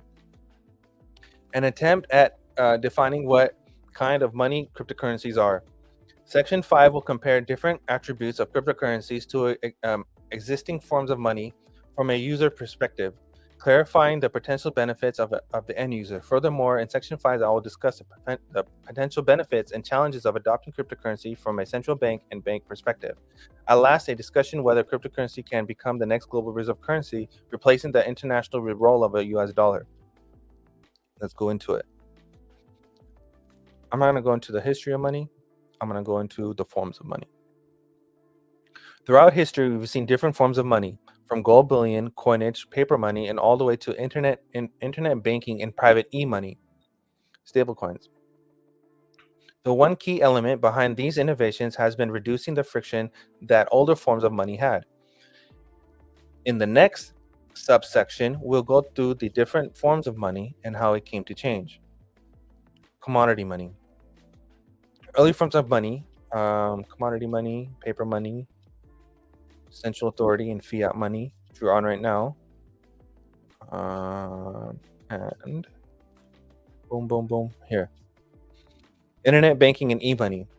Digitization has reshaped the economy. Nowadays, a significant part of our lives are spent on a digital platform such as Facebook, Instagram, Amazon, and Google, and X, and Twitter. Shout out to Elon. Thank you, Elon. And I don't like Rumble either, because Rumble would have freaking pulled my stream by now. For China and Asia on platforms like Alibaba, Tencent, and Baidu, internet banking was an important step in delivering online payments to users of the internet, allowing e-commerce to develop. However, the unbanked are the most excluded, mostly excluded. Now, this goes back. Before I go in, I just want to repeat this again. We're going into an economy where you yourself will be able to purchase something from someone that's in a village. As long as that villager has an old Nokia phone, an old flip phone, or some kind of phone, and has internet connection, you are able to have a commerce trade. You're able to buy and sell goods from that person. Really, really, really, really think about that and how massive that is. That there's more people with a cell phone than there are people with the bank. Think about that. Now think about the potential of it, that the technology that you're invested in, how big this is really going to get. So don't really fear about the market right now. It means absolutely nothing because there's no regulations. However, the unbanked are mostly excluded from participating in online trade. An observation of McKinney and Guilford, this rapid uprise of acceptance of financial networks such as Alipay and WePay in China, Paytm in India, and M-Pesa in Kenya. These services are labeled as e-money. Simply, e-money is a digital payment mechanism that represents a denominated in fiat money. Providers of e-money accept funds in fiat for their customers, which allows them to transact value between electronic wallets restricted on the same network. These forms of private money offer stable nominal value, security, and liquidity in a virtual world for people that have no access to banks, or because they experience them as more convenient than a banking alternative, meaning that people's phones are more convenient than having a bank. Think about how hard it is for you to get into a bank. You go into a bank, you do all your KYC, you gotta wait, you get your card, blah blah blah, deal with the. I can hop onto my Coinbase, I can hop onto my Ledger, and I can send money, boom, instantly. I can put on a QR code right now. You can scan it and send me money instantly. Think about that. That's a big deal. Allowing a bank alternative, allowing for their customers to participate in e-commerce, like I just said, sending money to, you can buy something from a villager directly without a middleman. And think about, okay, when you have a problem like immigration, the problem with immigration is that the country that the people are coming from they're not prospering, right? If people had money where they were staying, do you really think they would leave? No, I doubt it. The only reason why they leave is to have a better life, and that better life is what the American dream was supposed to be. Now, the American dream has gone, we all know it's gone downhill, and the only reason why it's gone downhill because of lack of liquidity, because in 2020 they said no more reserves, it doesn't matter, and because of all the money they printed with inflations, with also including sanctions. So think about all those things. Were those things that just happened, or were those planned events? Digital peer-to-peer transactions and money integrated with social networks with ease use interface. Isn't it not what Elon is trying to do right here? Digital peer-to-peer transaction and money integrated with the social network. Isn't he not trying to turn X into WeChat? Doesn't he not have payment licenses? Think about that. Keep going. Historically, one currency dominated as a medium of exchange internationally. The first currency that had an international role was a silver drachma. So it was issued by ancient Athenians in the 5th century BC. Romans gold with the Roman Empire. I'm not going to read through all that. Arabic with their Arabic dinar, medieval times, blah blah blah. 17th century, the Dutch. I'm not going to read through all that. Okay, right here. While the French conquered Europe, the British Empire was busy with industrial revolution, setting them apart from Europe. As a result, the British Empire became the largest exporter of manufactured goods and leading to the import of raw materials and food. Up to 60% of global trade was in the hands of Britons and the British pounds. The dominance in commerce and trade halted after the World War I. As the British Empire became bankrupt, the U.S. Took over the role of the biggest economy of the world. However, it was only after the Bretton Woods Conference. Now, remember this. Bookmark that. Only after Bretton Woods. Okay? Bookmark that. In 1945, the U.S. dollar officially became the dominant international currency.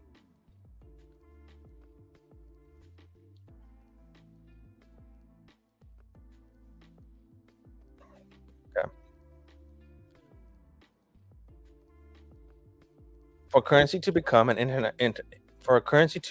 international currency, it has to fulfill also at least one of the three criteria.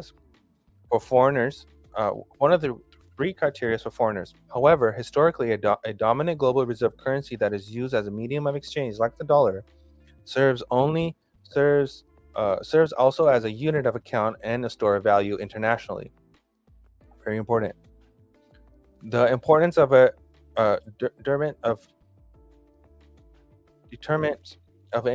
internationalized currencies can be divided into two groups: economic and political factors, in which political factors can be divided into two categories: the direct and indirect channels.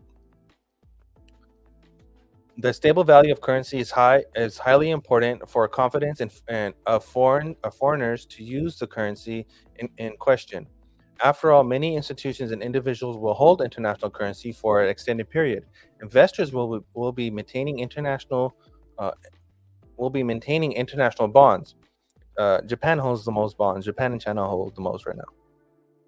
A multinational exposes themselves with their working balance, and the central banks poses the currency as a reserve.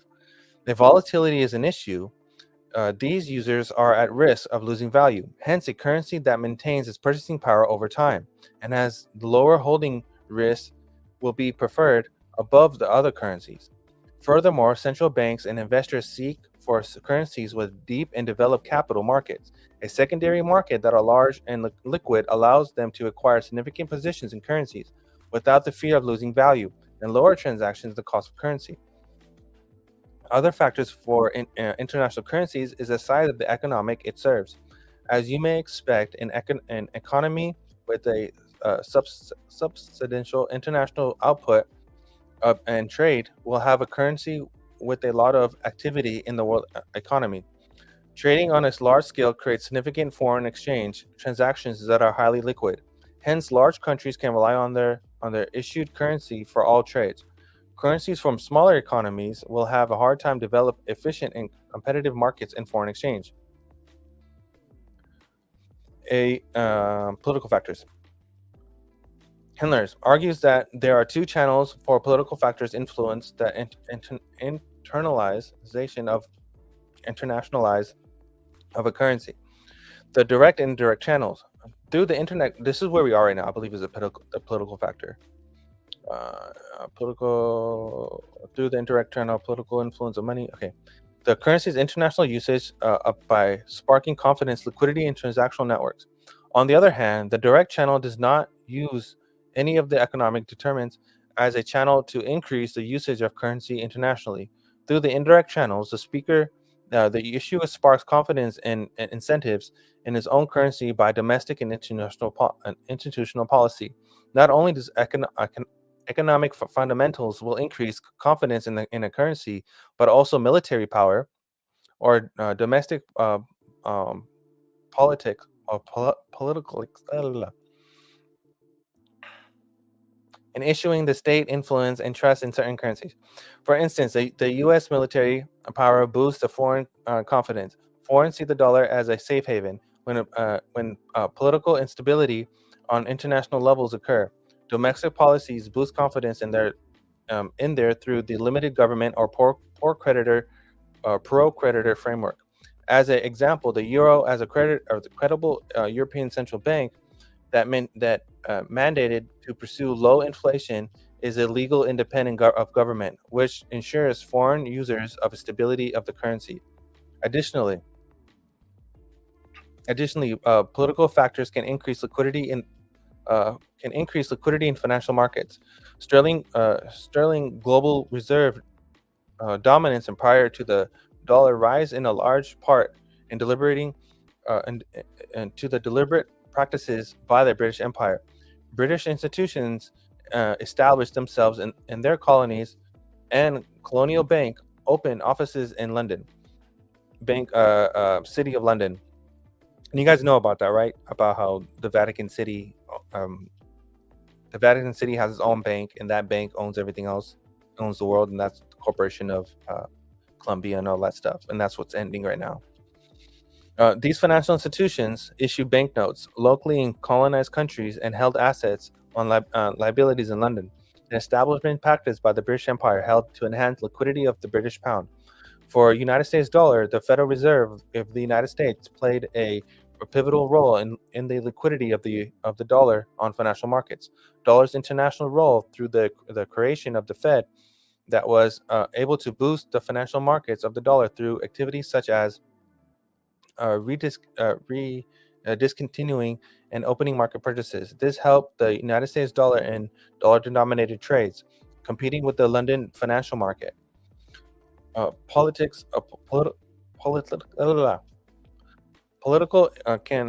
politics can influence the usage of certain currencies more directly as well. A dominant state could impose its currency in its colonies in a very direct way by enforcing them.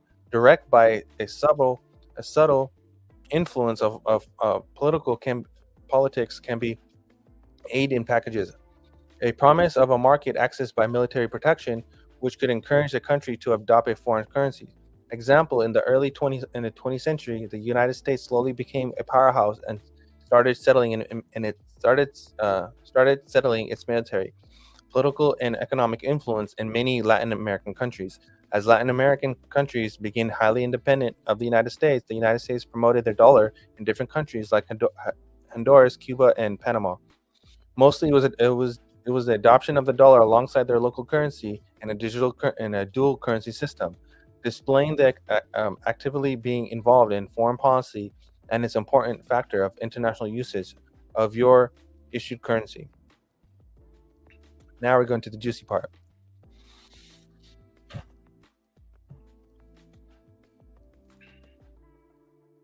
Let me check what's going on here real quick. All right, let's go. Digitization. Digitization has changed the world we live in. Nowadays, we exchange information, services, and emojis daily throughout electronic systems, peer-to-peer. Moreover, the same applies to money. We exchange value progressively more through electronic payment systems. However, the problem with transferring money through these digital spaces is the lack of trust of the digital file being legitimate. The lack of trust is due to the nature of the digital file. After all, the digital file can be copied many times over.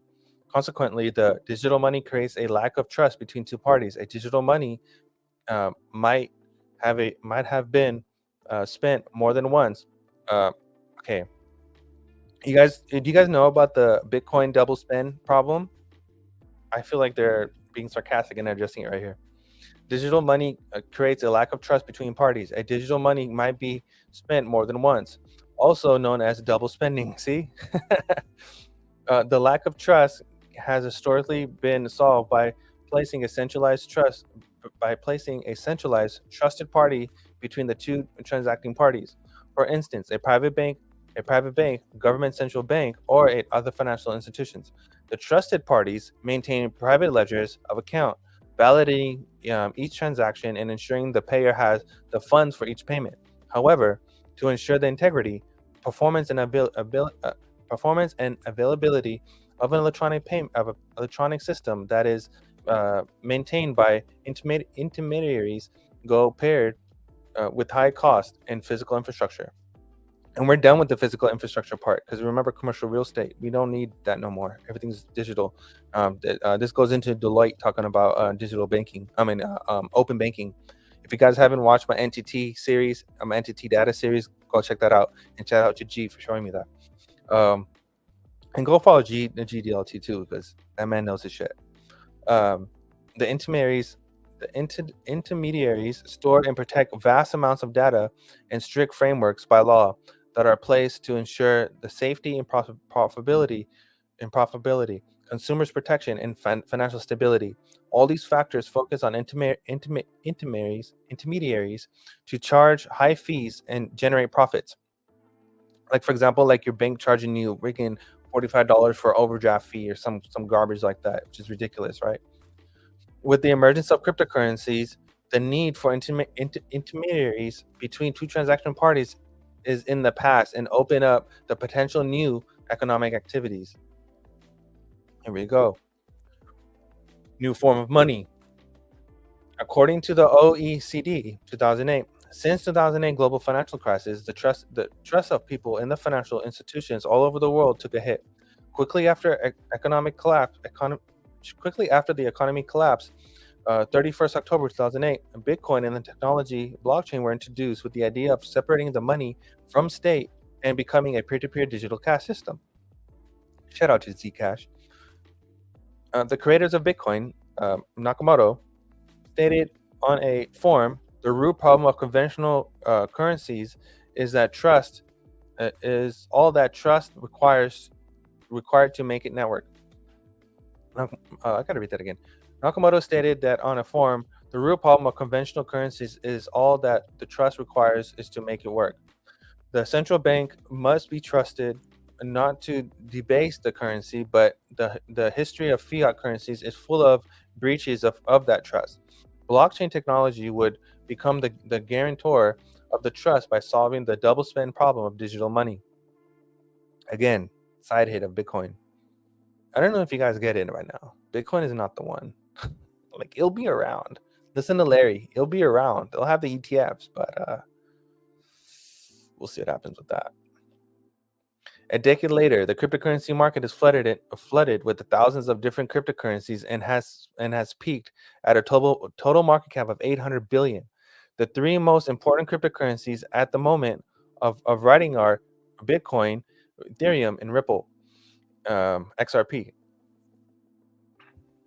Ripple doesn't own XRP. Let's be clear here, okay? It's the XRP ledger that uses XRP as a native asset on the network. Ripple just so happens to utilize the network because Ripple also has its own service called RippleNet that uses interledger protocol.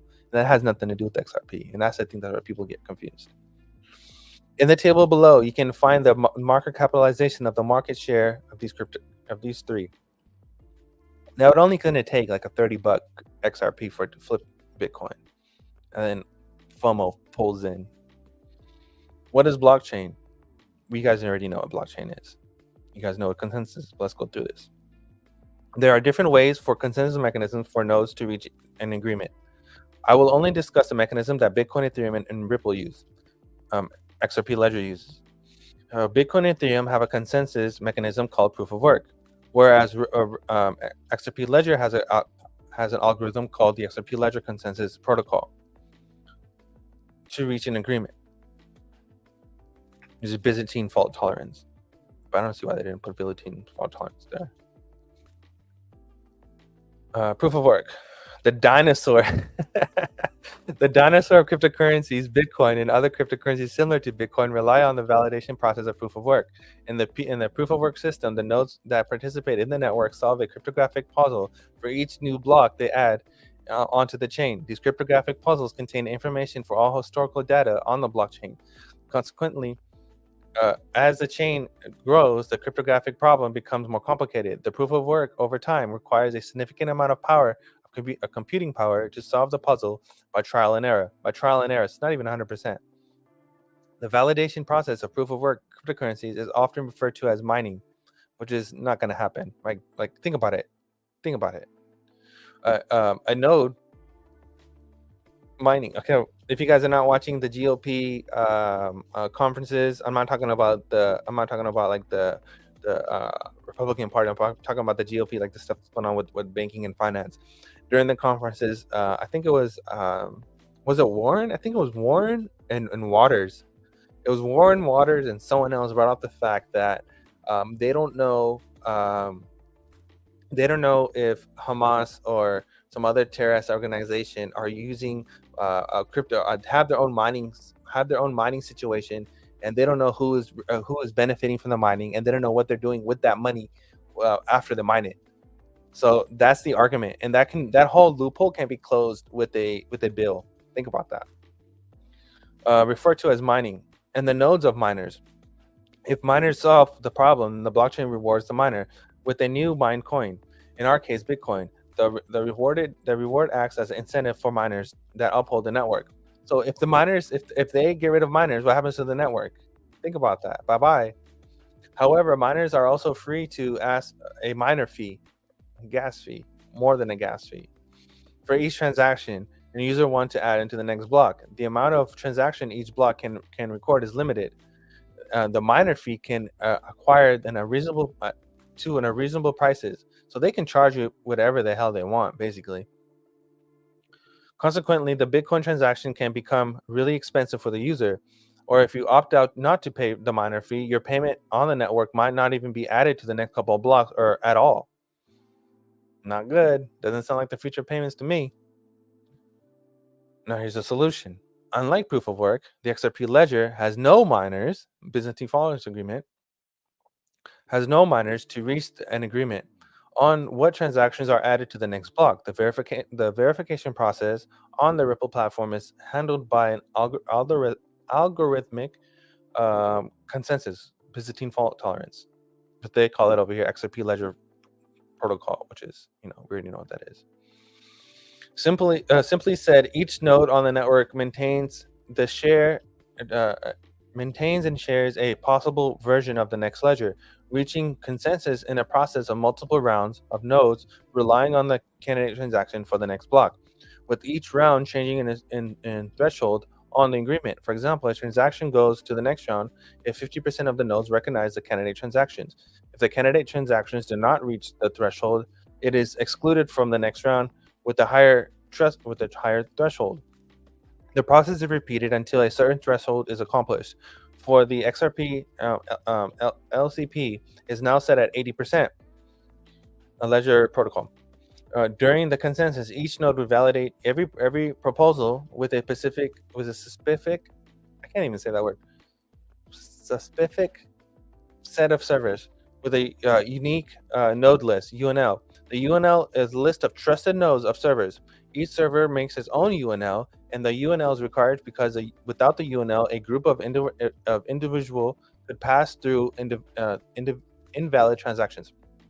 So the UNL is basically used as a security measure. The UNL is required because without a UNL, a group or individual could pass through an invalid transaction by running a lot of nodes on the network and gaining disproportionate power in the consensus process. After a decade, cryptocurrencies' existence and buzz, the definition remarkable is still not set. Thanks, Gary. Many policymakers, like the European Central Bank (ECB), International Monetary, the IMF, and BIS, and the World Bank have tried to define cryptocurrencies. However, looking into the various definitions made by policymakers, Hubin and Steiner conclude that there is no accepted definition of the term cryptocurrencies across the different institutions. Snyder gave a try to establish a suitable definition for cryptocurrency through a critical analysis of the definition that have been made already by policymakers on an international level. The definition ended up with the cryptocurrency is, so this is the real definition of a crypto: a digital representation of value. It is intended to constitute a peer-to-peer alternative to a government-issued legal tender. It is used as a general purpose of medium of exchange, independent of any central bank. So get rid of Nostrovostros.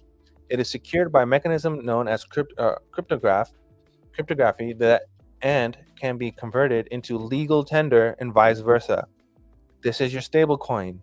This is the problem. Nostrovostros again. Internet value. Here we go. This is the juicy part you guys been waiting for. Due to Ripple's DLT, that is vastly superior relative to the old proof of work system of Bitcoin and Ethereum, XRP has far more scalability, speed, and is cheaper compared to newer cryptocurrencies. It has a matured and working DLT and the first mover advantage. Furthermore, Ripple and the fintech company utilizes and builds software on the XRP ledger. Early saw that the global banking system of today is outdated and that cross-border payments have high friction. As a result, the Ripple team has focused on solving international payments for enterprises with the ecosystem RippleNet. The adoption of the enterprise firstly began with the setting up of financial mechanisms system called Xcurrent. The financial system messaging was needed because the Ripple developers deemed that the current messaging system, like Swift, was not capable of supporting instantaneous settlements. Therefore, they focused on Xcurrent to make a top-notch financial messaging service that eventually could deliver instantaneous settlements with the cryptocurrency XRP all over the world. Cross-border payments currently. Cross-border payments and settlements are typically done through correspondent banking. Correspondent banking is a process of financial institutions providing each and other the access to payment systems in areas where they're not direct participants. Furthermore, the correspondent banking allows for actual value to be passed on an international trade settlement. After all, Swift is only a messaging system. What does Brad say? That we are liquidity and messaging. Boom. After all, Swift is only a messaging system for payments and does not move value across borders. Setting up a correspondent banking relation between the two financial institutions requires setting up a bilateral contract between the two parties, which contains all conditions, intraday funding, options for the same day processing, lifting fees, and the way of communicating and opening and maintaining of Nostra Vostra accounts. Again, there are thousands of banks around the world. Setting up bilateral correspondent contracts with all the banks would take too much time and the cost would be too high to uphold. A common practice is for a bank. Yeah, Ripple does. Yeah, exactly, Kiwi. Kiwi said that Ripple. Hold on, let me post Kiwi's comment because exactly it does. Bye bye. 100%, bro. Um.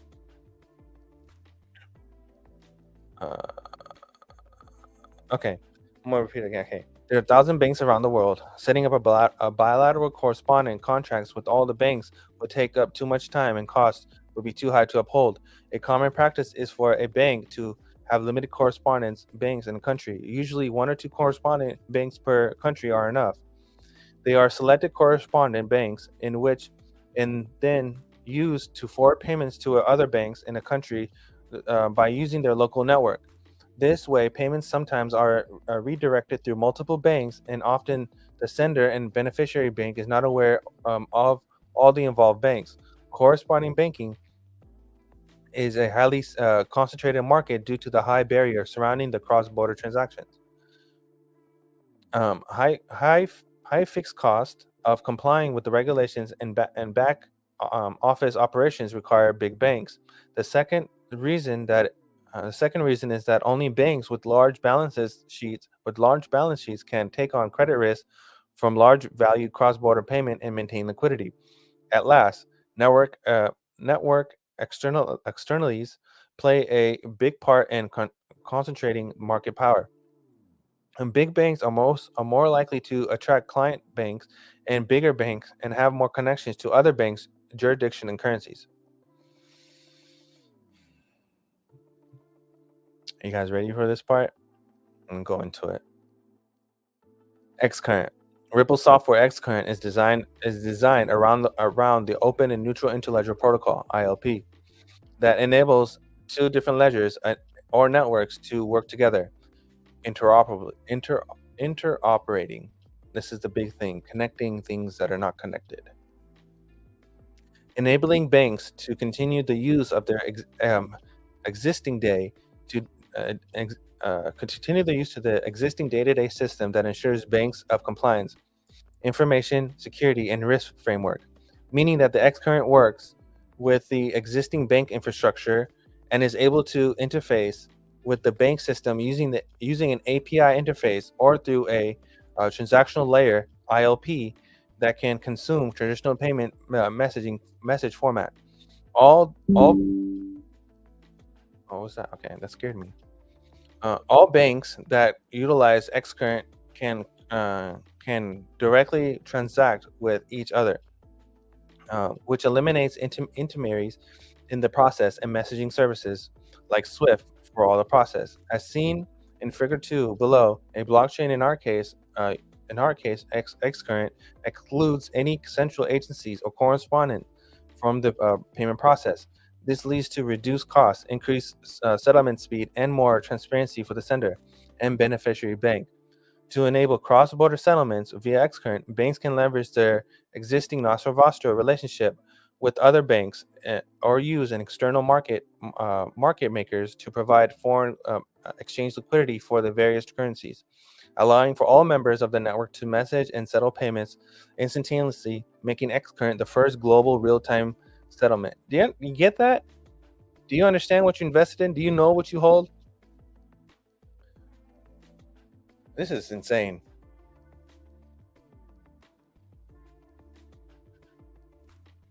Sorry, I had a burp. Global real-time gross settlement, RTGS system. Furthermore, services available 24/7, so a 24/7 stock market, unlike existing RTGS from Euro system Target 2. Excuse me. And the Federal Reserve FedWire. And we know FedWire chose what did FedWire choose? FedWire chose Accenture, World was it API Worldwide, FIS, and FIS was dealing with credit. Let's think about that. That have operating hours, and this is the thing right here.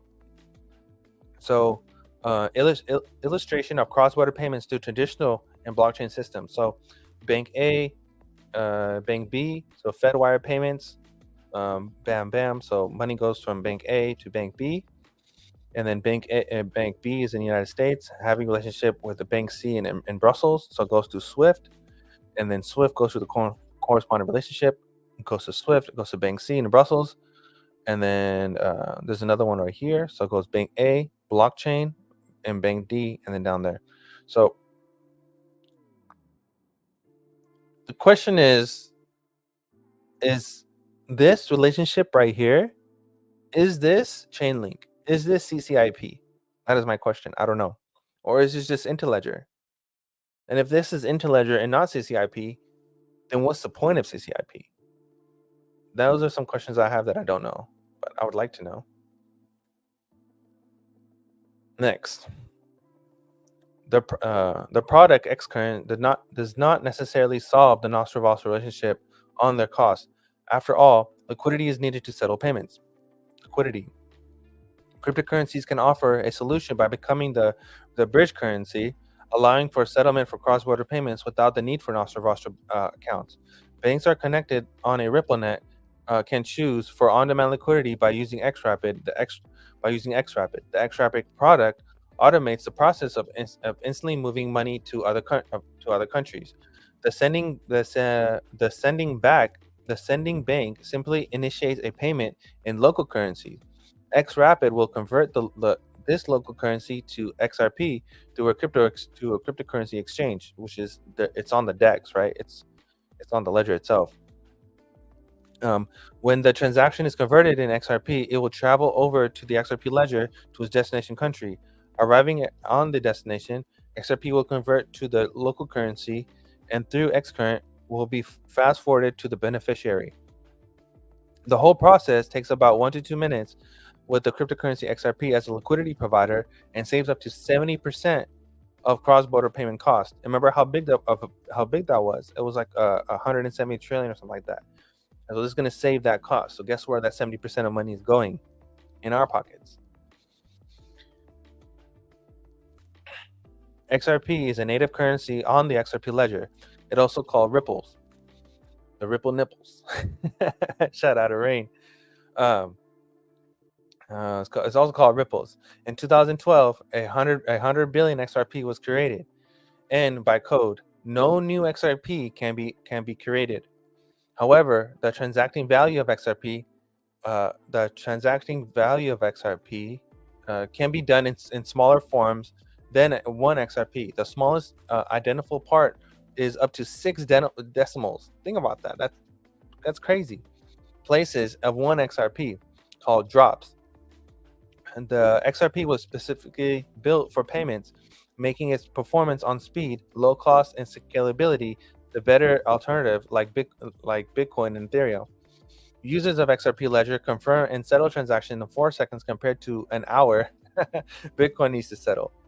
Cost per transactions through the XRP average is around 0.30, whereas Bitcoin transactions fee vary highly from 10 cents all the way to up to $35 per transaction, which is it's not feasible. It's not going to work. The XRP ledger can handle up to 1,500 transactions per second compared to 32 transactions per second for Bitcoin. Additionally, XRP ledger can scale even up to 50,000 transactions per second. Visa daily average on estimate is 1,700 transactions per second on an average. On the XRP ledger, the cryptocurrency XRP has two functions.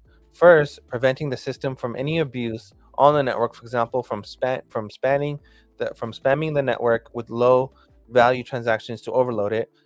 The XRP ledger requires a minimum transaction cost of 10 drops, 0.00001 XRP for each transaction.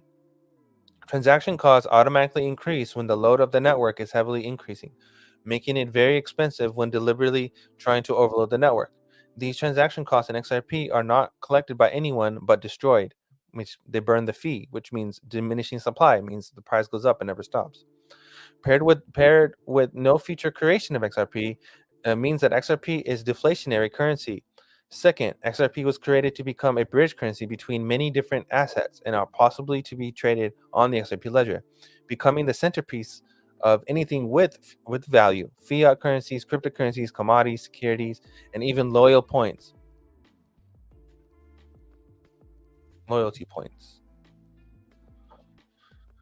This is getting spicy, huh?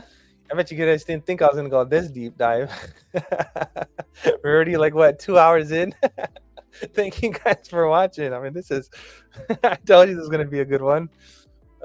It's 12:04 where I am. I don't know what time it is where you guys are at, but it's 12:04 I am, so we'll keep going. No sleep, team. Let's go. All right. Our cryptocurrency is money.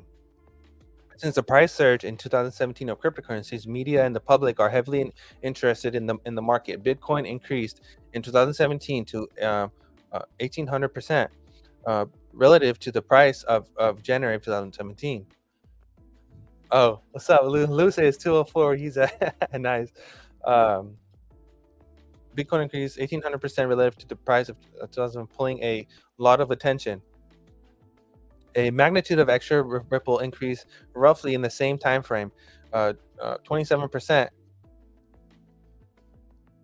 27% or 27,000%. Also, more currencies show abnormal return on investment in very short time frame. The high price of ROI attracted a lot of attention to the cryptocurrency market as investment assets, but little prevalence for cryptocurrencies as a form of money. And Bitcoin was trying to be a form of money, but it failed, right? Nevertheless, the emergence of cryptocurrencies and the attention it gets, the important question arises around the role of cryptocurrencies in the economy. Do the cryptocurrencies satisfy the three functions of money: store of value, and unit of account, and a medium of exchange? And how do they compare to monies that we all know today in the past? Hentel tried to answer these questions in their paper.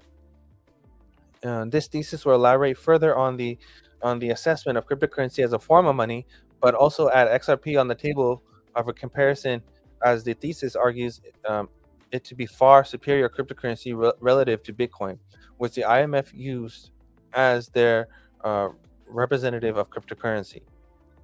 Intrinsic value. Let's go more into it. Here we go. Hentel used Bitcoin as a representative of cryptocurrency in their research into cryptocurrency as a form of money, and argue that Bitcoin and other cryptocurrencies hold no intrinsic value. You hear that? No intrinsic value. It is a pet rock. Jamie Dimon was right. According to Hentel, it's not. So think about it. Anyone that's telling you, shilling you that it's digital gold and all that stuff, stop. It's not. To hold no intrinsic value, according to Hentel, cryptocurrencies are intangible assets floating around in the digital world. Internet money. Thereby, the margin cost of replicating, for example, the Bitcoin or the Ripple blockchain is zero. Since their code is open source and no legal entity protects the intellectual property, strictly economically speaking, Bitcoin or Ripple price converge to zero eventually. As the market multiplies, chains identical to Bitcoin or Ripple can be made. However, I believe this new view is perhaps a bit short-sighted. Cryptocurrencies are more than a code that can be copied multiple times. Cryptocurrencies reach consensus within a large group of people that they believe, trust, and value the technology. Copying the code will not yield you the same value and network activity.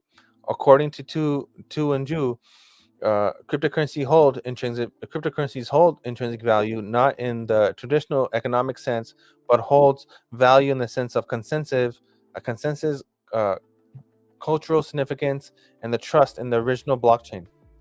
There is value in people using and trusting original chain of blocks. For example, look at the world of art. Artwork can hold great value, even though the art in question can be easily recreated. Any forgery, identical or better, loses value. Furthermore, cryptocurrencies could, like gold, derive a part from its intrinsic value from its use value. Gold has been most popular money throughout history. The intrinsic value of gold is derived from the efficiency as a medium of exchange, as it's fully accepted as a medium of value all over the world. But why gold? What makes it so special? After all, anything can be used as a medium of value. We could trade all over the world with eggs, diamonds, or sand. However, these goods are not a good form of money. After all, eggs are fragile and will expire, which is not ideal for everyday uses or savings. Diamonds are not fragile nor have an expiration date, but diamonds are brittle and not divisible or combinable. Sand is plentiful and therefore a low value, rendering impractical as a medium of exchange. But just imagine buying pizza with sand. You would need multiple kilos worth of sand. Eventually, you stumble upon gold and realize it works perfectly as money. After all, gold is durable. It will not rot or rust. It is divisible and combinable, homogenized, and it's secure, which makes it an excellent medium of exchange. And thus, gold derives from its intrinsic value from the natural properties it has on Earth. Cryptocurrency has exactly the same properties as gold. It is durable and is divisible and combinable, hegemony, and is scarce, except that cryptocurrencies are not intangible goods. But in return for being intangible, you could potentially more effective medium of exchange that is fully suitable for a digital world. Function of money. Or the function of For money to function as a store of value, it is crucial for it to be safe, liquid, and retaining its purchasing power over time. Cryptocurrencies are extremely volatile. Last 2 years, the historical volatility of cryptocurrency surpassed the volatility of the European stock market, stock and bond market, but also the more volatile oil and gold prices, showing how volatile cryptocurrencies really are. Under these circumstances, the leader and borrowers are unwillingly to extend credit, or borrowing in a volatile market would be too risky. Too high devaluation of cryptocurrency and the lender loses money. High appreciation and the borrower cannot pay its debts. Additionally, the price of volatility seems to be disconnected from any economic or financial factors, which makes cryptocurrency nearly impossible to hedge or forecast. However, as the market matures, the volatility tends to decrease and more comparable to likes of gold and oil. For instance, in Figure 3, we see that Bitcoin has a lower volatility compared to the newer cryptocurrencies like Ethereum and Ripple, arguably due to the larger investor base and its relatively high maturity as an asset compared to other cryptocurrencies. And it shows you right here. So the blue line right here, that's the corn right there. This is the ZERPs, the one going up and down like that. That's ZERPs. Cash, I think it's like BSV, right? Bitcoin Cash, that's right there. EOS is right there. Oil or gold. Where is gold? Oh, gold's in the bottom. But you see how gold is not volatile? It's just a straight line, versus other ones are just like scattered. And this goes back into the argument of having a high price. The higher the price, the less volatile. But the more volatility, the more liquidity in the market. So they work together.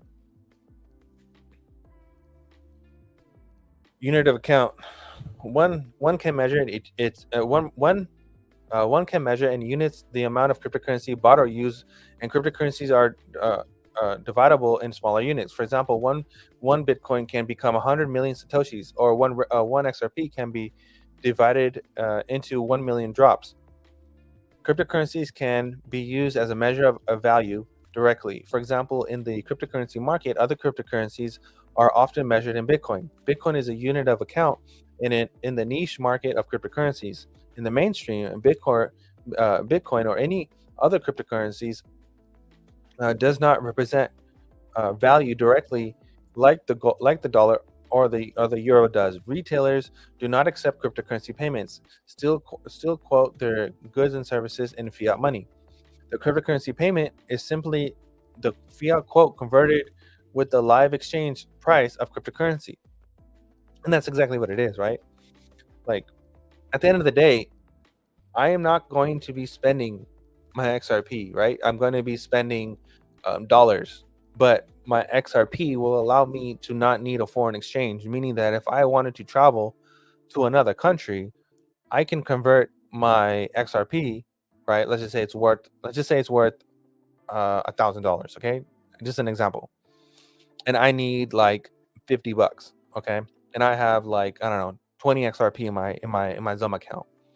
I can just convert one XRP or whatever I need into a stable coin, like the Ripple stable coin, or change it into whatever currency I'm in. For example, I can turn it into Australian dollars or whatever, and I can just use my Zoom wallet to scan the QR code to pay. Now, it's not paying an XRP, but it's the XRP is converting into their currency, their national currency, and they're getting paid. And then whenever they see it on their side, it's getting posted as that many dollars or that many unit of exchange that they use. So at the end of the day, Ripple is just like a medium of exchange. But I think people get really confused about exactly how all this stuff works. But I hope that really helps. I hope this has helped clarifying things, guys. To function as a medium of exchange, a cryptocurrency should facilitate a seamless experience in transactions between two parties. The process between two parties exchanging via cryptocurrency is seamless, arguably more seamless than a bank deposits as we know them today. Hence, no intermediary is needed. Thus, a cryptocurrency transaction is very similar to cash transactions, arguably making it better medium of exchange experience than traditional money. However, cryptocurrency is not legal tender, exactly what we just talked about, like national currencies are, meaning that the cryptocurrencies are only accepted if both parties agree to it. Additionally, the cryptocurrency market provides itself as a highly speculative market with a high return of investment. This knowledge, cryptocurrencies are mainly hoarded by people and not used as alternative payment methods. Meaning that we're just buying these assets and no one is using it, right? I mean, that's kind of what's happening. Limiting the natural adoption of a cryptocurrency as a medium of exchange. After all, the owners of a cryptocurrency are economically disincentivized to spend their Bitcoin and Ripple.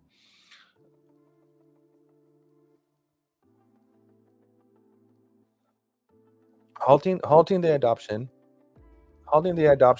as there's no pressure from consumers on the retailers to accept cryptocurrency as a payment, since a medium of exchange has to have a large enough acceptance in a certain jurisdiction to be practical and efficient. Cryptocurrencies, for the time being, cannot function as a widespread medium of exchange.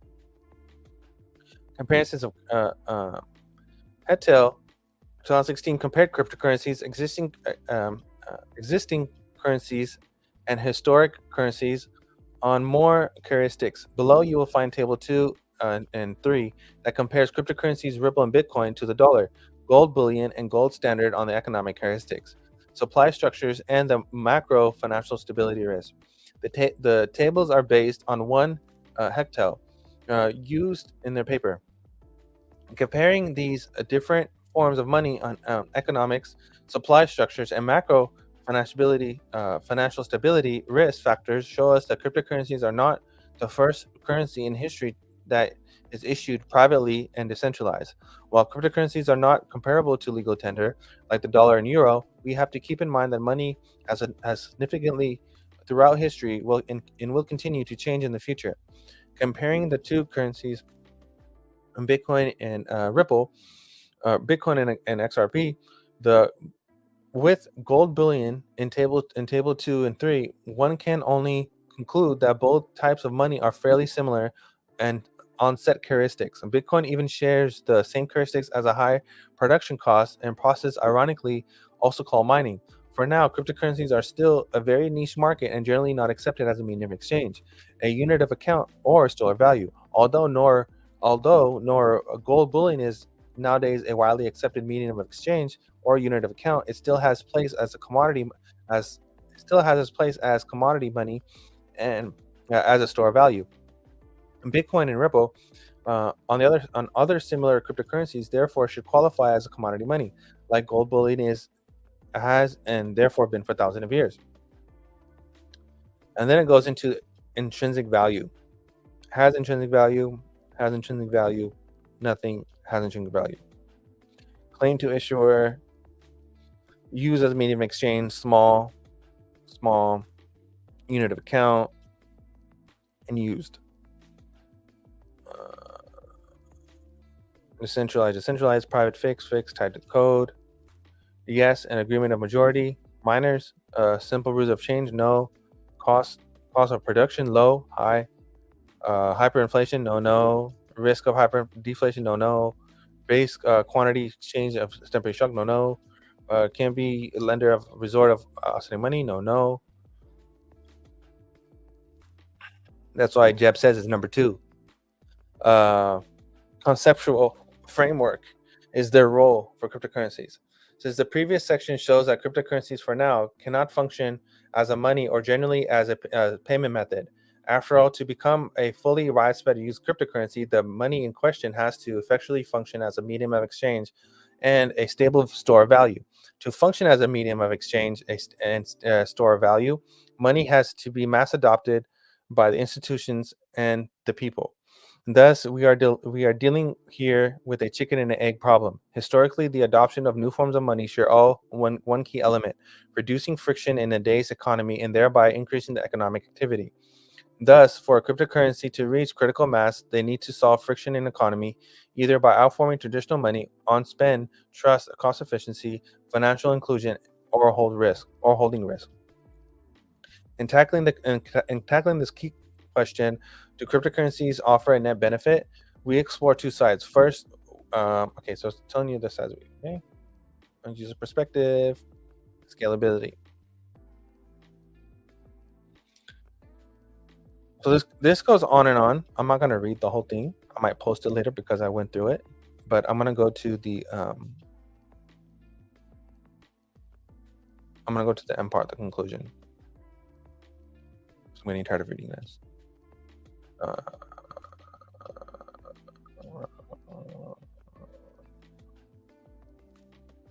Right here.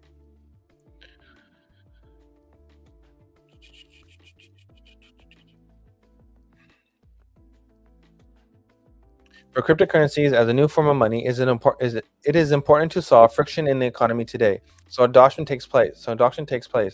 We have discussed the significance and the potential cryptocurrencies have in cross-border payments. The market today is plagued with old legacy system and inefficiencies. If cryptocurrency can solve these frictions in cross-border payments, it would revolutionize the way we make payments globally. Meanwhile, the cryptocurrency would become an important asset in settling payments all over the world, achieving high-quality liquid markets, network externalities, and potentially less volatilities. Cryptocurrency, in this case, could become a full-fledged cryptocurrency. Could become a full-fledged currency and potentially replace one of the biggest use cases of the dollar. However, the adoption of cryptocurrency, as discussed, will pose many risks and threats to financial integrity, tax evasion, and effects of financial regulation. While risk to the monetary policy and financial stability could emerge as adoption takes off,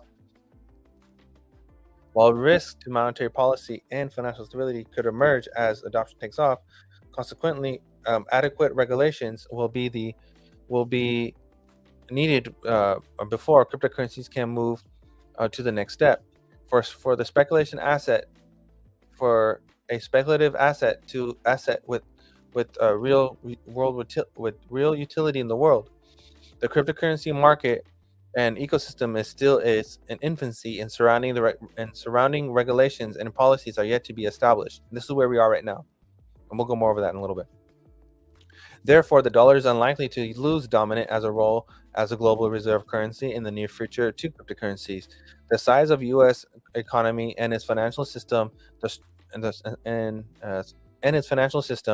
strong tendency towards enter its currency usage, and all suggest that the dollar will remain the anchor to a global economy for the coming years. Nevertheless, a cryptocurrency can become the next global reserve currency as long as regulators and current stakeholders of cross-border payments make markets do not the innovation of money. So, and Gary's fucking us over right now, and we need regulations.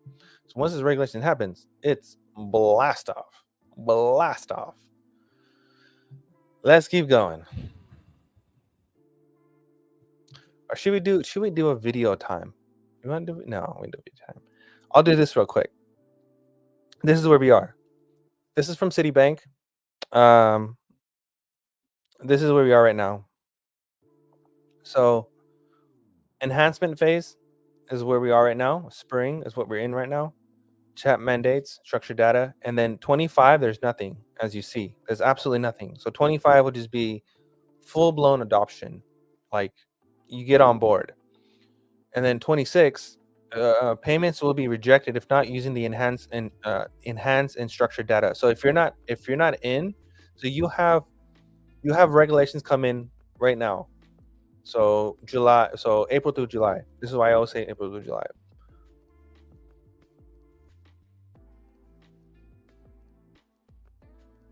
So you have regulations come in right now, which is what you're seeing right now, April through July, which is not a consequence. It's not a coincidence that Ripple announced their stablecoin in the beginning of spring, right? So as you see, everything is planned. It is a movie, but again, at what cost? A lot of people are suffering. A lot of people are losing their jobs. A lot of people are losing their houses. So it kind of sucks. But at the same time, you have to understand what is happening on the broader aspect and what we're actually in, so that way you don't get frustrated all the time. We're in regulation, so we know a lot of things that won't happen and a lot of things that will happen. I expect April through July to be regulations and all that structure to come about. So chat mandates, use of structured data, I expect that to happen. July to November, I expect it to all be geopolitical. So all your geopolitical stuff will probably come to an end or whatever, and that'll lead us into November 2024. And then from November 2024 to March, will probably be the implementation of FedWire, or probably going live with that system.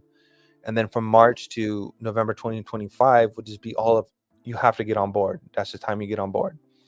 All right here. Send, enhance, and structured data end of 2025. So that will be 2025, would be the beginning of probably from November or March, right? So first quarter to the beginning of the last quarter, you would have to be in, and that goes along with the CBR Plus timeline. So so it's going to take a while, but just know where you're at. All right, let's keep going. This is from the BIS. IMF and G7 was also on this. You already know who the G7 is. So this is a coalition. This is basically a collective effort for whatever's happening today. Investigating the impact of global stablecoins.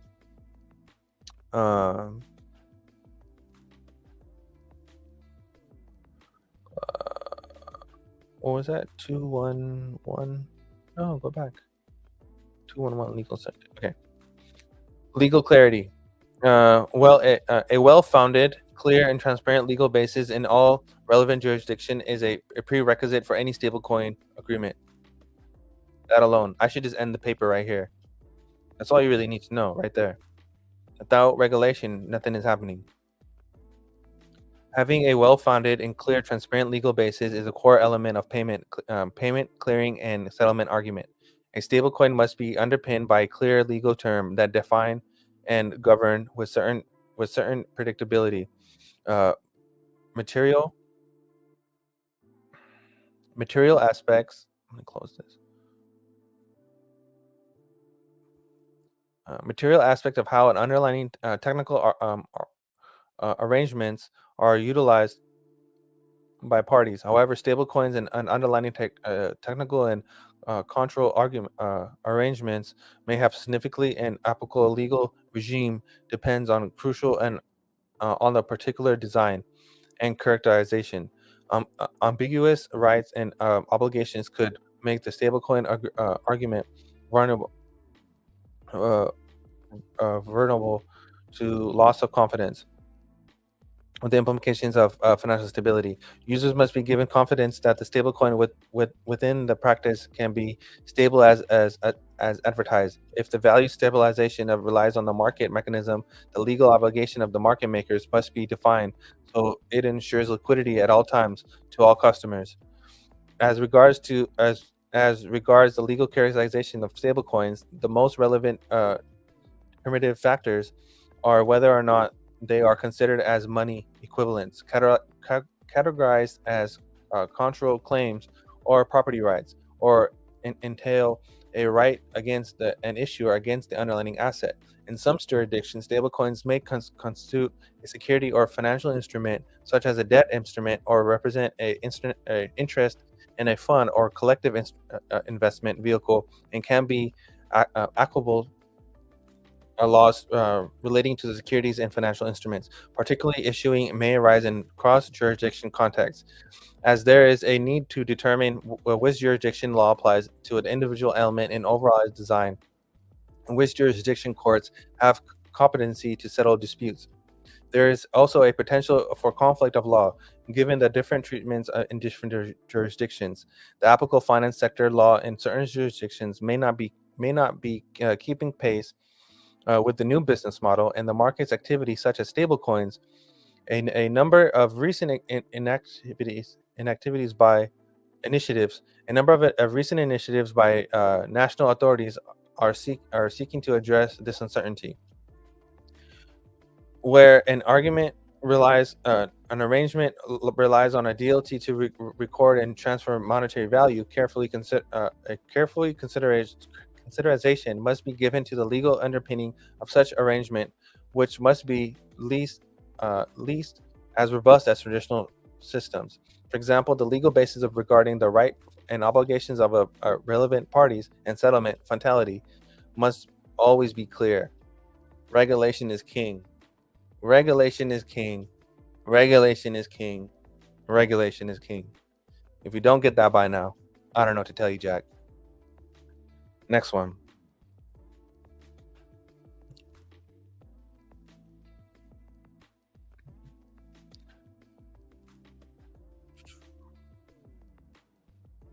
Principles for regulating stablecoins. In order to address the certain which has arisen around stablecoins and provide an appropriate framework for the market evolution, authorities around the world are working to develop a regulatory system and structure. An international level discussion around the cryptocurrency, crypto assets, and stablecoin approaches are taking place through the G20, G7, FSB, all those people, and others.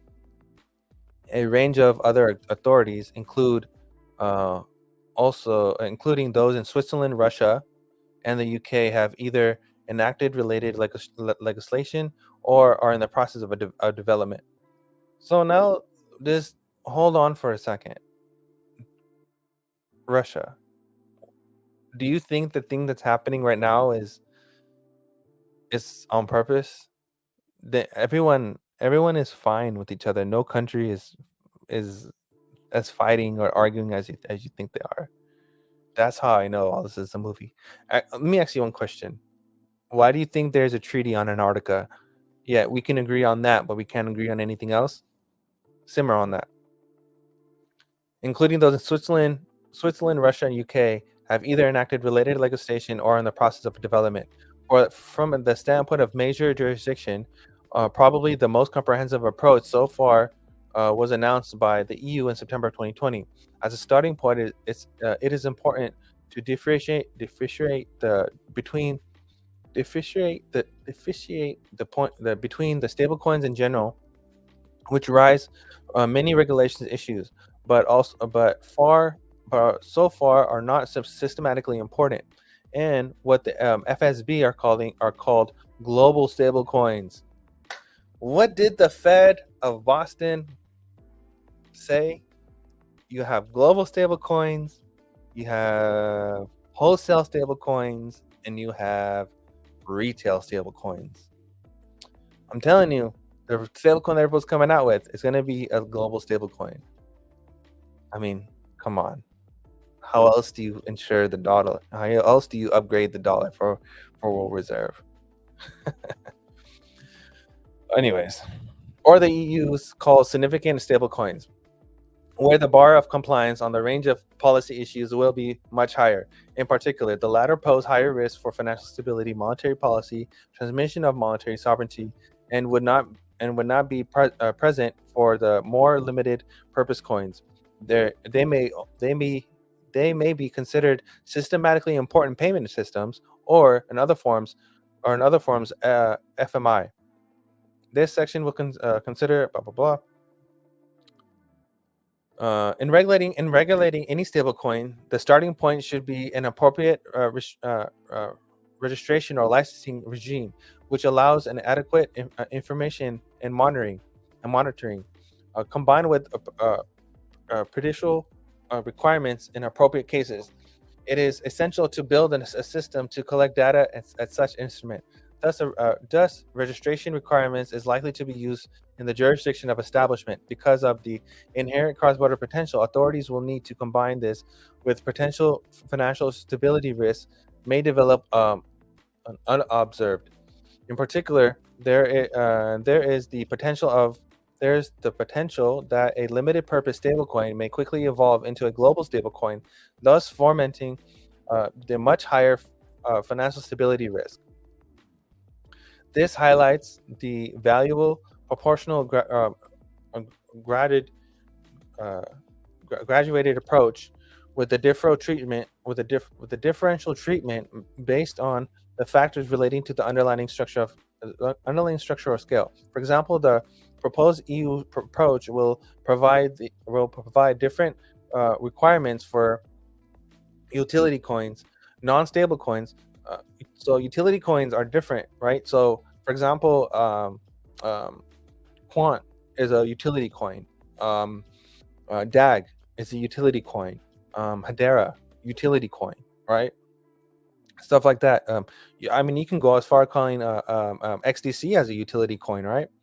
Because of with the paperless. So I'm gonna keep going. Non-stable financial instruments. Non-stable. Okay. Financial instruments under the existing financial framework, regulatory framework, e-money stablecoins, single currencies, on-demand payment at par, or asset-backed stablecoins, a significant stablecoin. The latter, which would pass certain thresholds, have much higher regulatory requirements.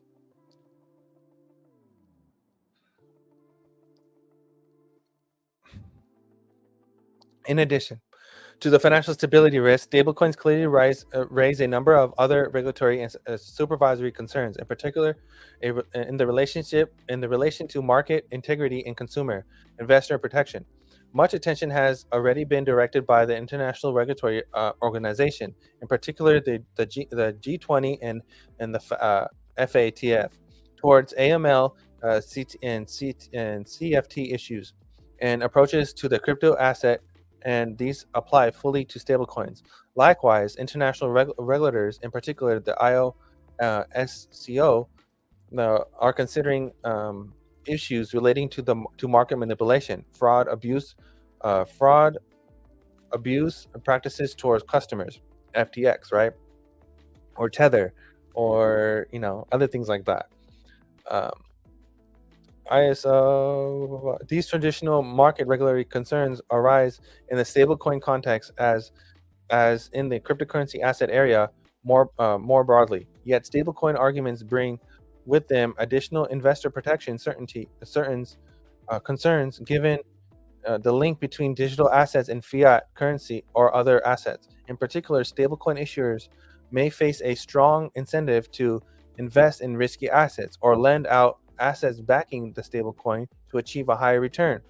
Indeed, the absence of regulation, stablecoin issuers can earn a profit by investing in higher return or liquid assets, or by lending funds or assets while paying low or no interest to stablecoin holders.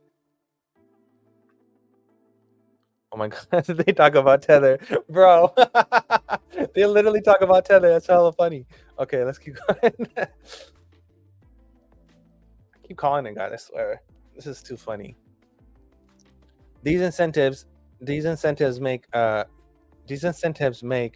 asset segregation and collateral consideration key, in addition to the market surveillance and disclosure frameworks.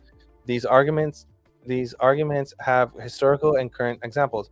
Throughout history, whenever a new issuer has successfully in circulating a currency, they soon find themselves tempted to engage in profitable activities such as borrowing or lending.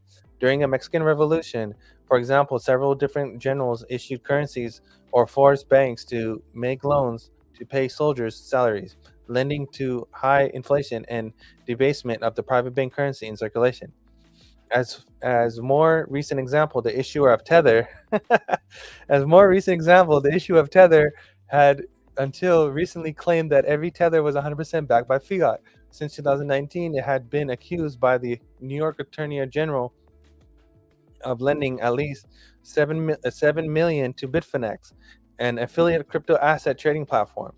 The shift from full backed by safe assets to the mix of safe assets and credit in some ways reminisce of the Bank of Amsterdam in the late 18th century, which lent exclusively to the Dutch East Indian Company, and the town treasury and the town loan chamber prior to its downfall. Bro, they're literally telling you. They're literally telling you right here, prior to its downfall. Tether and Bitfinex prior to its downfall. Erase everything between. God damn. A key difference is that Tether's case, the balance have actually continued to grow after the extent of lending affiliates entities has come into light. Damn. Regardless, okay, I'm gonna put this so you guys can see it. Bank of so they're comparing this, okay? So Bank of Amsterdam, 1776, guys. Oh my God, are we connecting dots here or what? 1783, 1795, and then Tether 18, 19, 19, and it's like the same shit. Crazy. Okay. Regardless of their size, the digital and borderless nature of stablecoins will raise cross-border coordination issues. As such, as a first principle for policy, it will be essential to develop appropriate regulatory and supervisory tools in advance. This is particularly true from the standpoint of global stablecoins. Tools should be active when a global stablecoin or a global stablecoin arrangement is identified. The tools could come from varieties of experiences. One example is supervisory college. Now, the supervisory college goes back to the national clearing, thing that they brought up before. So see how everything's connecting. Let's keep going. So this is from 2001. So we started from the 17. Was it like the 1700s going into now we're into 2001. So I'm literally painting the whole picture for you guys. Okay. Cross-border, yeah, exactly. Central banks, central bank digital currency for cross-border payments.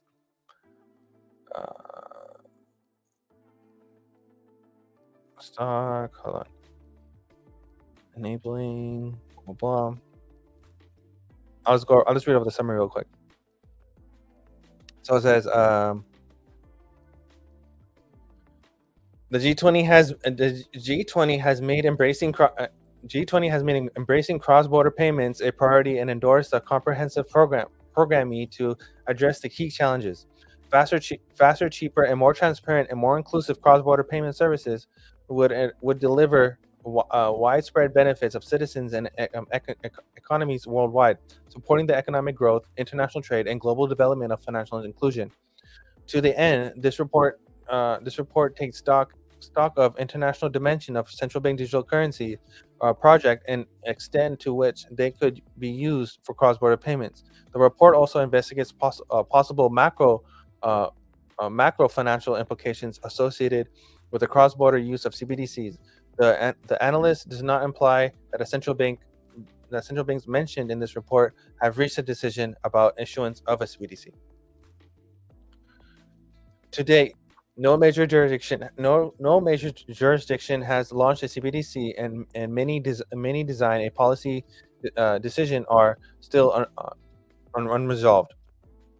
Also, most CBDC investigations by central banks focus on domestic issuers and use cases. Given this early state of play, the consideration in this report are exploratory and examine the cross-border implementations of CBDCs in situations in which CBDCs are widely used.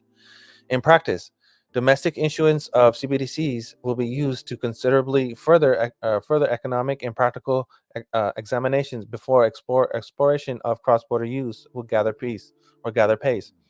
Furthermore, enhancements in areas of cross-border payments. Hold on. Values and practice of issue considered regulatory use cases and situations about these products. And domestic issuance of CBDC is subject to considering further economic and practical examinations before exploration of cross-border use will gather pace. Furthermore, enhancements in area of cross-border payments programming, such as aligning regulatory and supervisory and oversight frameworks for cross-border payments, anti-money laundering, combating the financing of terrorism. That's just Tether, right? How many congressmen have told you that Tether is a time bomb? And consistency. Payment versus payment adoption and payment system access will be critical for cross-border payment use. Against this background, the report identifies a number of questions that would need to be taken into account in order for CBDCs to support the enhancement of cross-border payments. The report approaches these questions from the two angles. First, from the practical perspective of how cross-border payments infrastructure with CBDCs could be used, and second, from a macro financial perspective, examining the potential of increase in cross-border flows, possible financial stability risk, and currency substitutions, and reserve currency configurations and backstops. And cross-border payments with CBDCs can envision into two fundamental different ways. The first scenario assumes available of retail CBDCs of given jurisdiction to anybody inside and outside of the jurisdiction, with the limited to no coordination between the issuing central bank. In this case, if design allow for anonymous payments like cash, it would be default by accessible to foreign residents. In practice, however, relatively few central banks are considering fully anonymous systems. In contrast to cash, various restrictions on cross-border use could be imposed via technology and regulatory design of the CBDC. Everything is based on regulation, guys. Literally, everything is based on regulation. This first scenario is conducted by the domestic design of a CBDC. A second scenario assumes some degree of interoperability between CBDCs based on an access of a settlement agreement to facilitate cross-border payments use of CBDCs from one jurisdiction from two jurisdictions or more. Such an arrangement can connect both wholesale and retail CBDCs across borders, implies strong cooperation among central banks and include technologies, market structures, and legal aspects. The second scenario, in which main focus of the report relies on design choices and interoperability infrastructures. Both scenarios are discussed in the report. Examples of ongoing projects. Introducing a CBDC could have a range of macro financial implementations. Ultimately, those implications will depend on several factors, such as a level and nature of international adoption, and on the degree of collaboration among issuing and recipient countries. International use of CBDCs could potentially increase the cross-border flow, but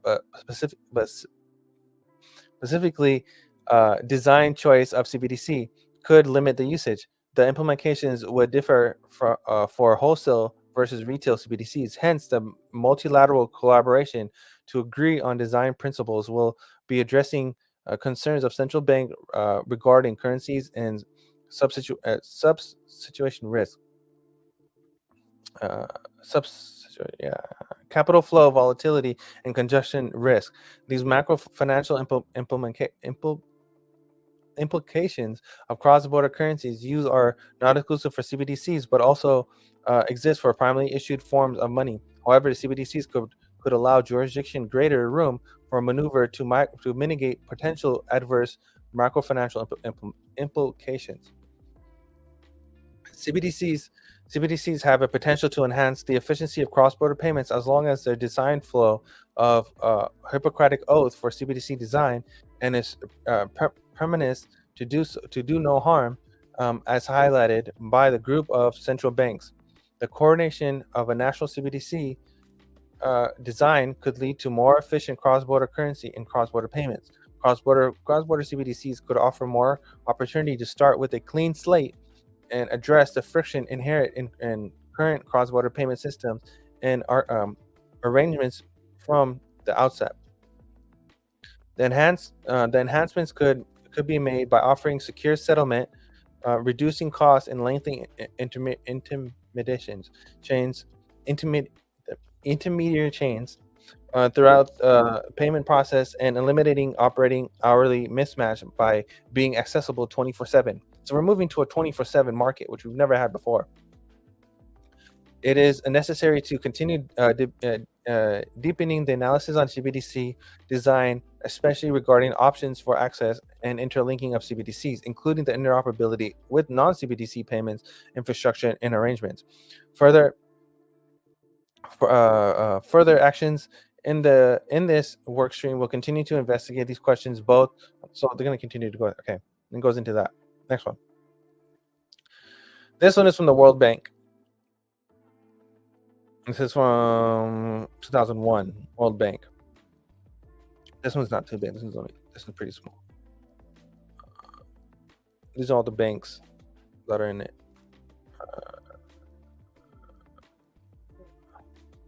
So you see right here, Project, Lion Rock, the R3 models, Amber, Stella, CBDCs. So let's go here first.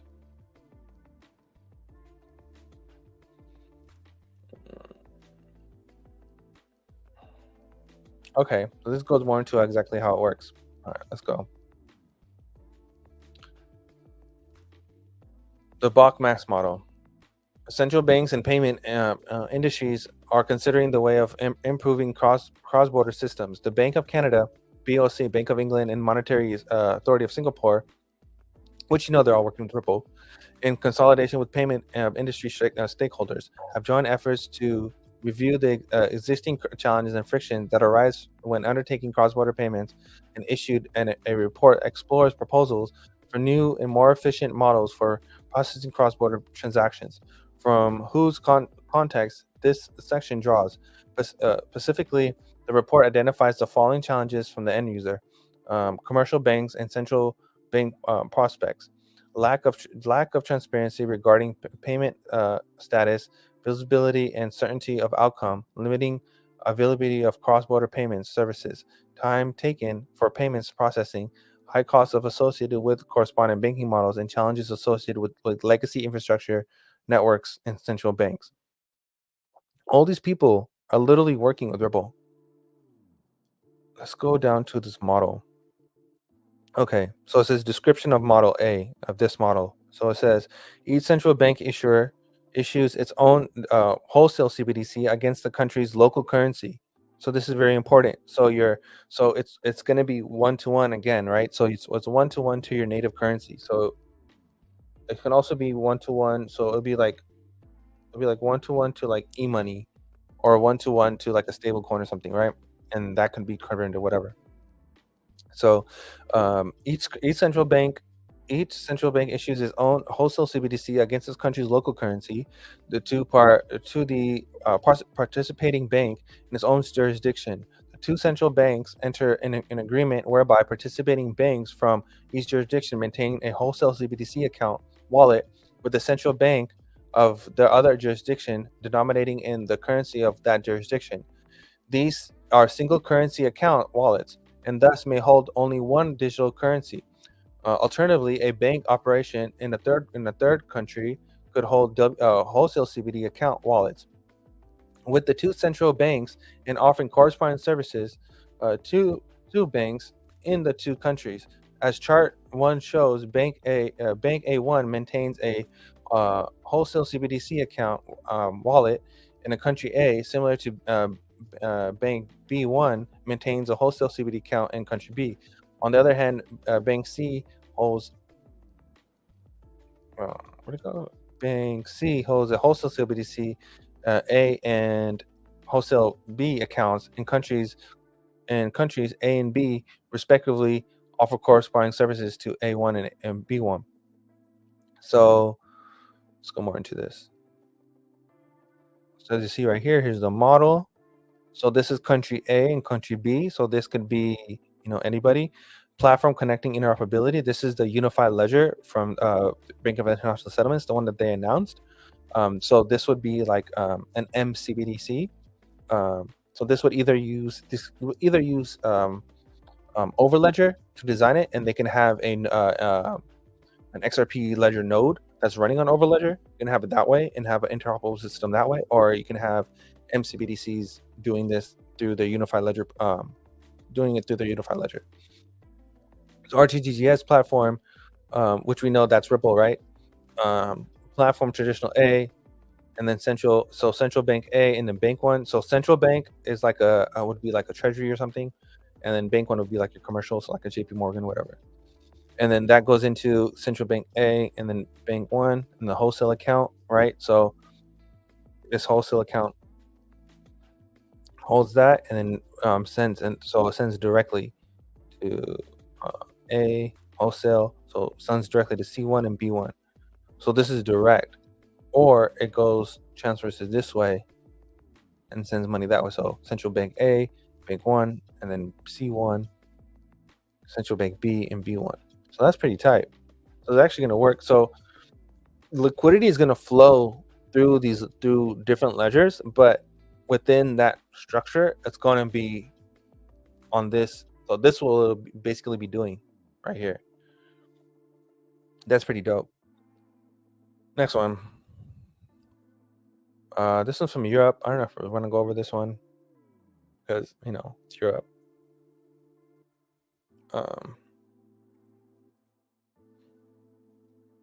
I'll show you this real quick. Non-technical summary. So the Holy Grail of cross-border payments is a solution to which allows cross-border payments to be immediate, cheap, and universal reach, and settled in secure settlement medium, such as a central bank money. The search of a Holy Grail has been ongoing for many centuries, as we know, since the 1700s, right? The search of a Holy Grail has been ongoing for many centuries. In 2020, improving cross-border payments was set a key priority by the G20. The G20 asked the Financial Stability Board, working on the committee and on payment and market infrastructure, and other standard bodies to coordinate a 3-stage process. Bro, It just tells you right there it's planned. They're literally telling you it's planned. They're telling you that the G20, which is all the countries that were sending money to where, right, and are going through whatever they're going through, are working with these boards, and they work together for a coordinated 3-stage development roadmap to enhance cross-border payments, and that's exactly what's happening. They're literally telling you. The conclusion that it is time again for a forcible measure to improve cross-border payments resulted from several considerations, namely that globalization and thus volume of cross-border payments have continued, and indeed forecasting an increase, and the fact that although digitalization has been made instant cross-border communication quasi-cost-free, there has not been striking decline in costs associated with executing cross-border payments. And it goes back into the paper. I'm not going to read the rest of that. You guys get the point. There's another one. This is 2023 now. Now we're going more modern. We must protect investors with our banking system from the crypto industry. This is actually a big one. I'm just going to read this abstract real quick. Okay. The crypto boom and crash of 2020 and 22 demonstrated that cryptocurrency with fluctuating value are extremely risky and highly volatile assets, and that cryptocurrency knows that stablecoins are vulnerable to systematic run on whatever there is a sustainable doubts about the adequacy of the reserves backing the stablecoin. So they're talking about the Bitcoin drop, and they're talking about FTX and Tether. Crypto firms amplified the crypto boom with aggressive and depredative market campaign that targeted unsophisticated retail investors. Scandalous failures from prominent crypto firms accelerated with crypto crash by inflicting devastating losses on the investor and undermining public confidence in crypto assets. Federal and state regulators allowed banks to become significantly involved in crypto-related activities. Several FDIC-insured banks that provided financial services to crypto firms experienced serious problems during the crypto crash. Was it SVB? SVB was one of them. The failure of three of those banks in March 2023 threatened to unleash a systematic banking crisis. Meanwhile, stablecoins issued by non-bank and unissued depositories institutions have become a hazardous new form of shadow deposits, which could undermine the integrity of our banking system and require costly future bailouts. This article presents a three-part plan for responding of dangers posed by facilitating fluctuating value of cryptocurrencies and stablecoins. First, policymakers must protect investors by recognizing the Securities and Exchange Commission (SEC) as a primarily federal regulatory of most fluctuating value of cryptocurrencies. Yeah, we all blame Gary. We all hate Gary. Federal securities laws provide a superior regime for regulating such cryptocurrencies. In particular, the SEC has a broader power and more robust mandate to protect investors and a stronger enforcement record than the CFTC. Second, the federal bank, and I mean they're telling you right here, right? Like the Ripple versus SEC case happening during the time that is happening is not by chance. Ripple being not a security and Gary losing is not by chance. I mean, it's right in your face. Second, federal bank regulators must protect the banking system by prohibiting FDI insured banks and their affiliates from investing and trading in fluctuating value cryptocurrencies, either on their own behalf or on behalf of others. In addition, federal banks regulators should bar FDIC insured banks and their affiliates from providing financial services to crypto firms unless those firms are registered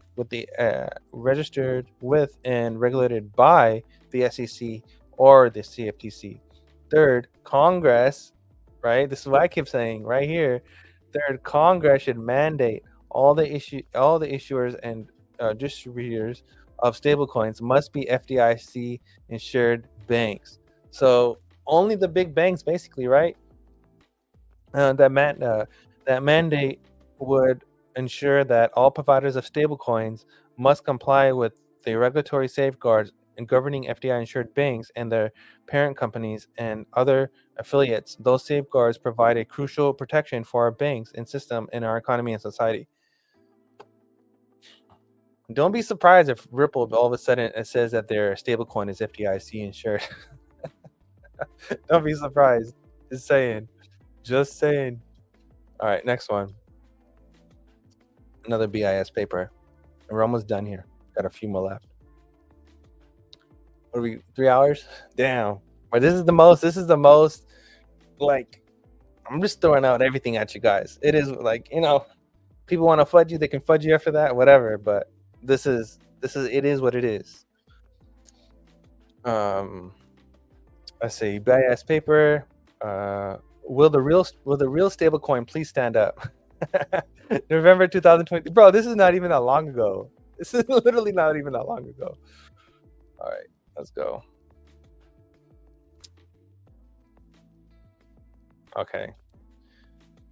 This paper provides an overview of evolution of stablecoin markets over the past decade and examines whether stablecoins have stayed true to their name in terms of being stable by classification of stablecoins in a fourth distinct type. We show that while stablecoins backed by fiat currencies, commodities, or other crypto assets have generally been less volatile than traditional crypto assets, none of them has been able to maintain partly with the peg at all times. This is irrespective of a coin's size or type of backing. Moreover, type of backing is important because remember the stablecoin law that just came out today, the bill. Moreover, there are currently no guarantee that stablecoin issuer could redeem users' stablecoin in full and on demand. For these reasons, the stablecoin in circulations today do not meet the key criteria for being safe store of value or being a safe store of value and trustworthy means of payment in the real economy. The analysis in this paper also highlights some significant data gaps. More data are required to better understand the use and users of stablecoins. Uses and users of stablecoin. Without such data, it is difficult to ascertain the risk of stablecoins to smooth functionality of paper systems and financial. You need regulations, guys. Tether backing and all that. It's not. You can understand what's happening. Ripple is like it's the one. I mean, you see how far they go back. All right, we're getting towards the good stuff. All right, here we go. IMF, February 2023. Elements of effective policies for crypto assets. Staff report was completed on January 4th and published executive work consideration on the 8th.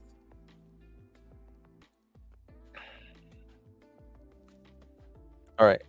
The paper sets forth framework of 9 elements that can help members develop a comprehensive, consistent, and coordinated policy response. The 9 elements or policy actions are safeguard monetary sovereignty and stability by strengthening monetary policy frameworks and do not grant crypto assets official currency or legal tender status. So it's nothing is going to be like legal tender status. Guard against excessive capital flow, volatility, and maintain effectiveness of capital flow management measures. Analyze and disclose physical risks and adopt unambiguous tax treatment from crypto assets. Establish a legal certainty of a crypto asset and address legal risk. Develop and enforce prudential conduct and oversight requirements to all crypto market actors. Establish a joint monetary framework across different domestic agencies and authorities. Establish international collaborative agreements to enhance supervision and enforcement of crypto asset regulations. Monitor and impact the crypto assets of stability of the IMF. Strengthen global cooperation to develop a digital infrastructure and alternative solutions for cross-border payments and finance. Right there. Feb 23. Another one. This is the G20, because you guys know about the G20 was in it, right? Another fab one.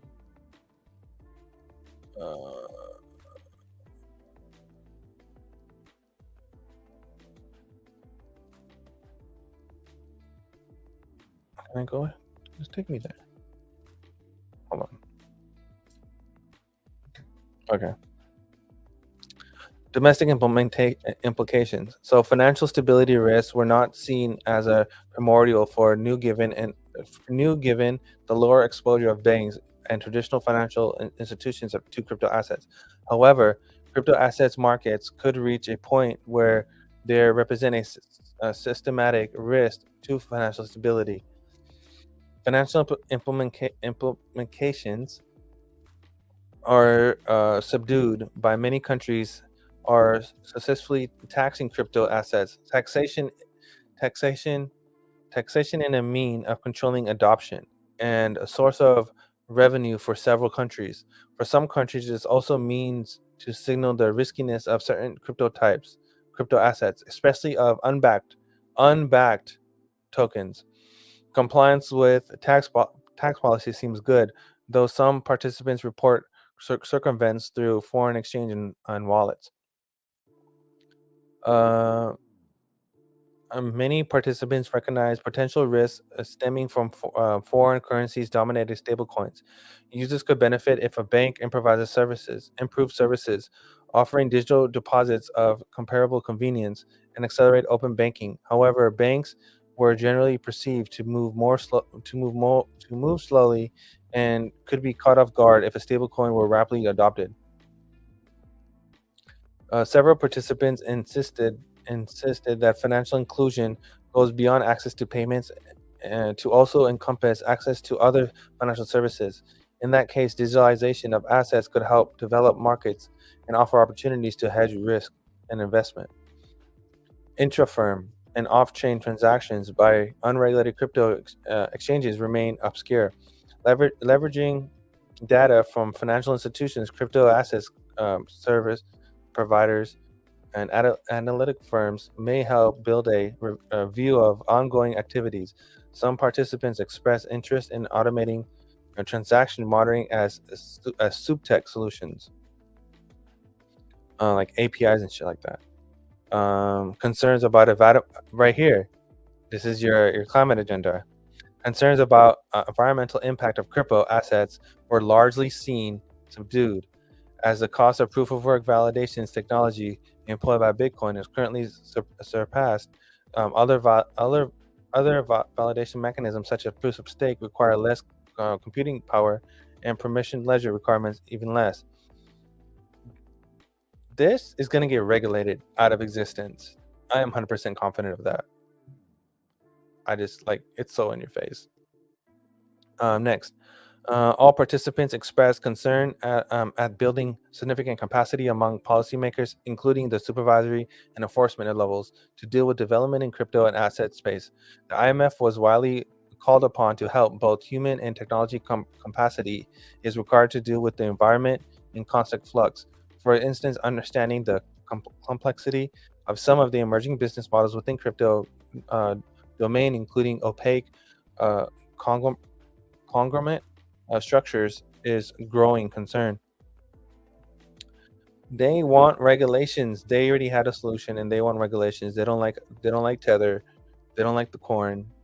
This is why they call it a pet rock. Let's keep going. This one is 23 again. Trusted bank. This is from IMF again. Trusted bridges and money flow, market improvements. March. This is from March. So we get I read November 1st, then February, and this one's in March. And we know that everything happens from March to March. Let's see. Context. Credit will pre-funding, role of central banks, means to enhance swap lines, cross-border payment, cross-country marketplace and tokenization models. So this is all I really care about. One possible One possible model to enhance cross-border payments is to establish a marketplace on a digital platform to trade tokenized money across borders for a purpose of exposure. The proposal can be divided into two parts: interoperability and foreign exchange. And interoperability part entails transferring money to the recipient initially on a different trust network, and can be illustrated in the domestic and cross-border context. The foreign exchange part is instead unique to the cross-border context, and is as it entails exchanging one currency for another before transferring into the final recipient. The interoperability problem begins much in the same way as a paper did, with banks issuing their own liabilities. Person I holding money from issuer A coins, wants to pay person J holding B coins.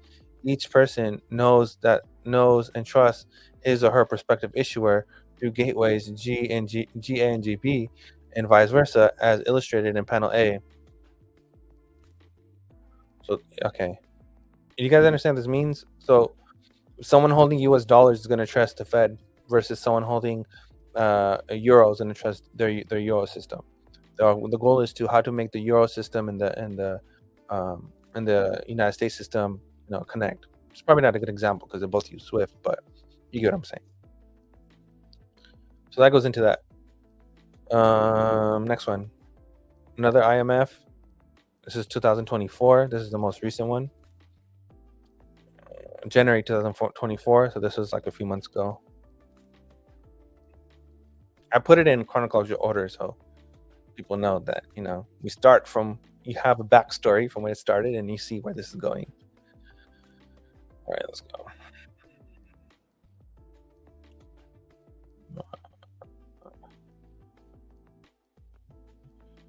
Number 3.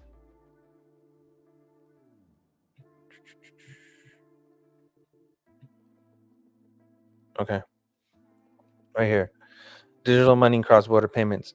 A key motivation often cited for DM adoption is lower transaction costs due to the higher payment efficiency. By leveraging new technology, reducing the number of intermediaries, enhancing openness and competition. Digital money has the potential to make payments cheaper, faster, and more transparent, especially across borders. Thus quantifying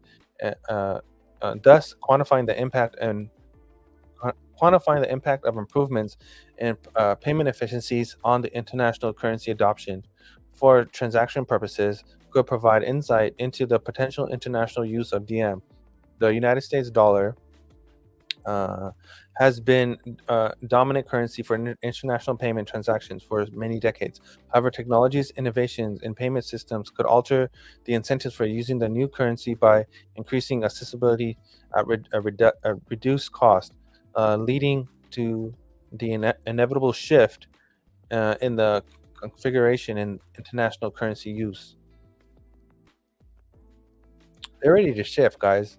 A lot of this shift, level playing field, all these things, you're starting to see it. Next one. Now we go into the good stuff. What happened today? Well, we got this baby right here. We got, I don't know what exact bill it is. It says to provide effective regulations of payment stablecoins, right, for other purposes. So you see how it happened.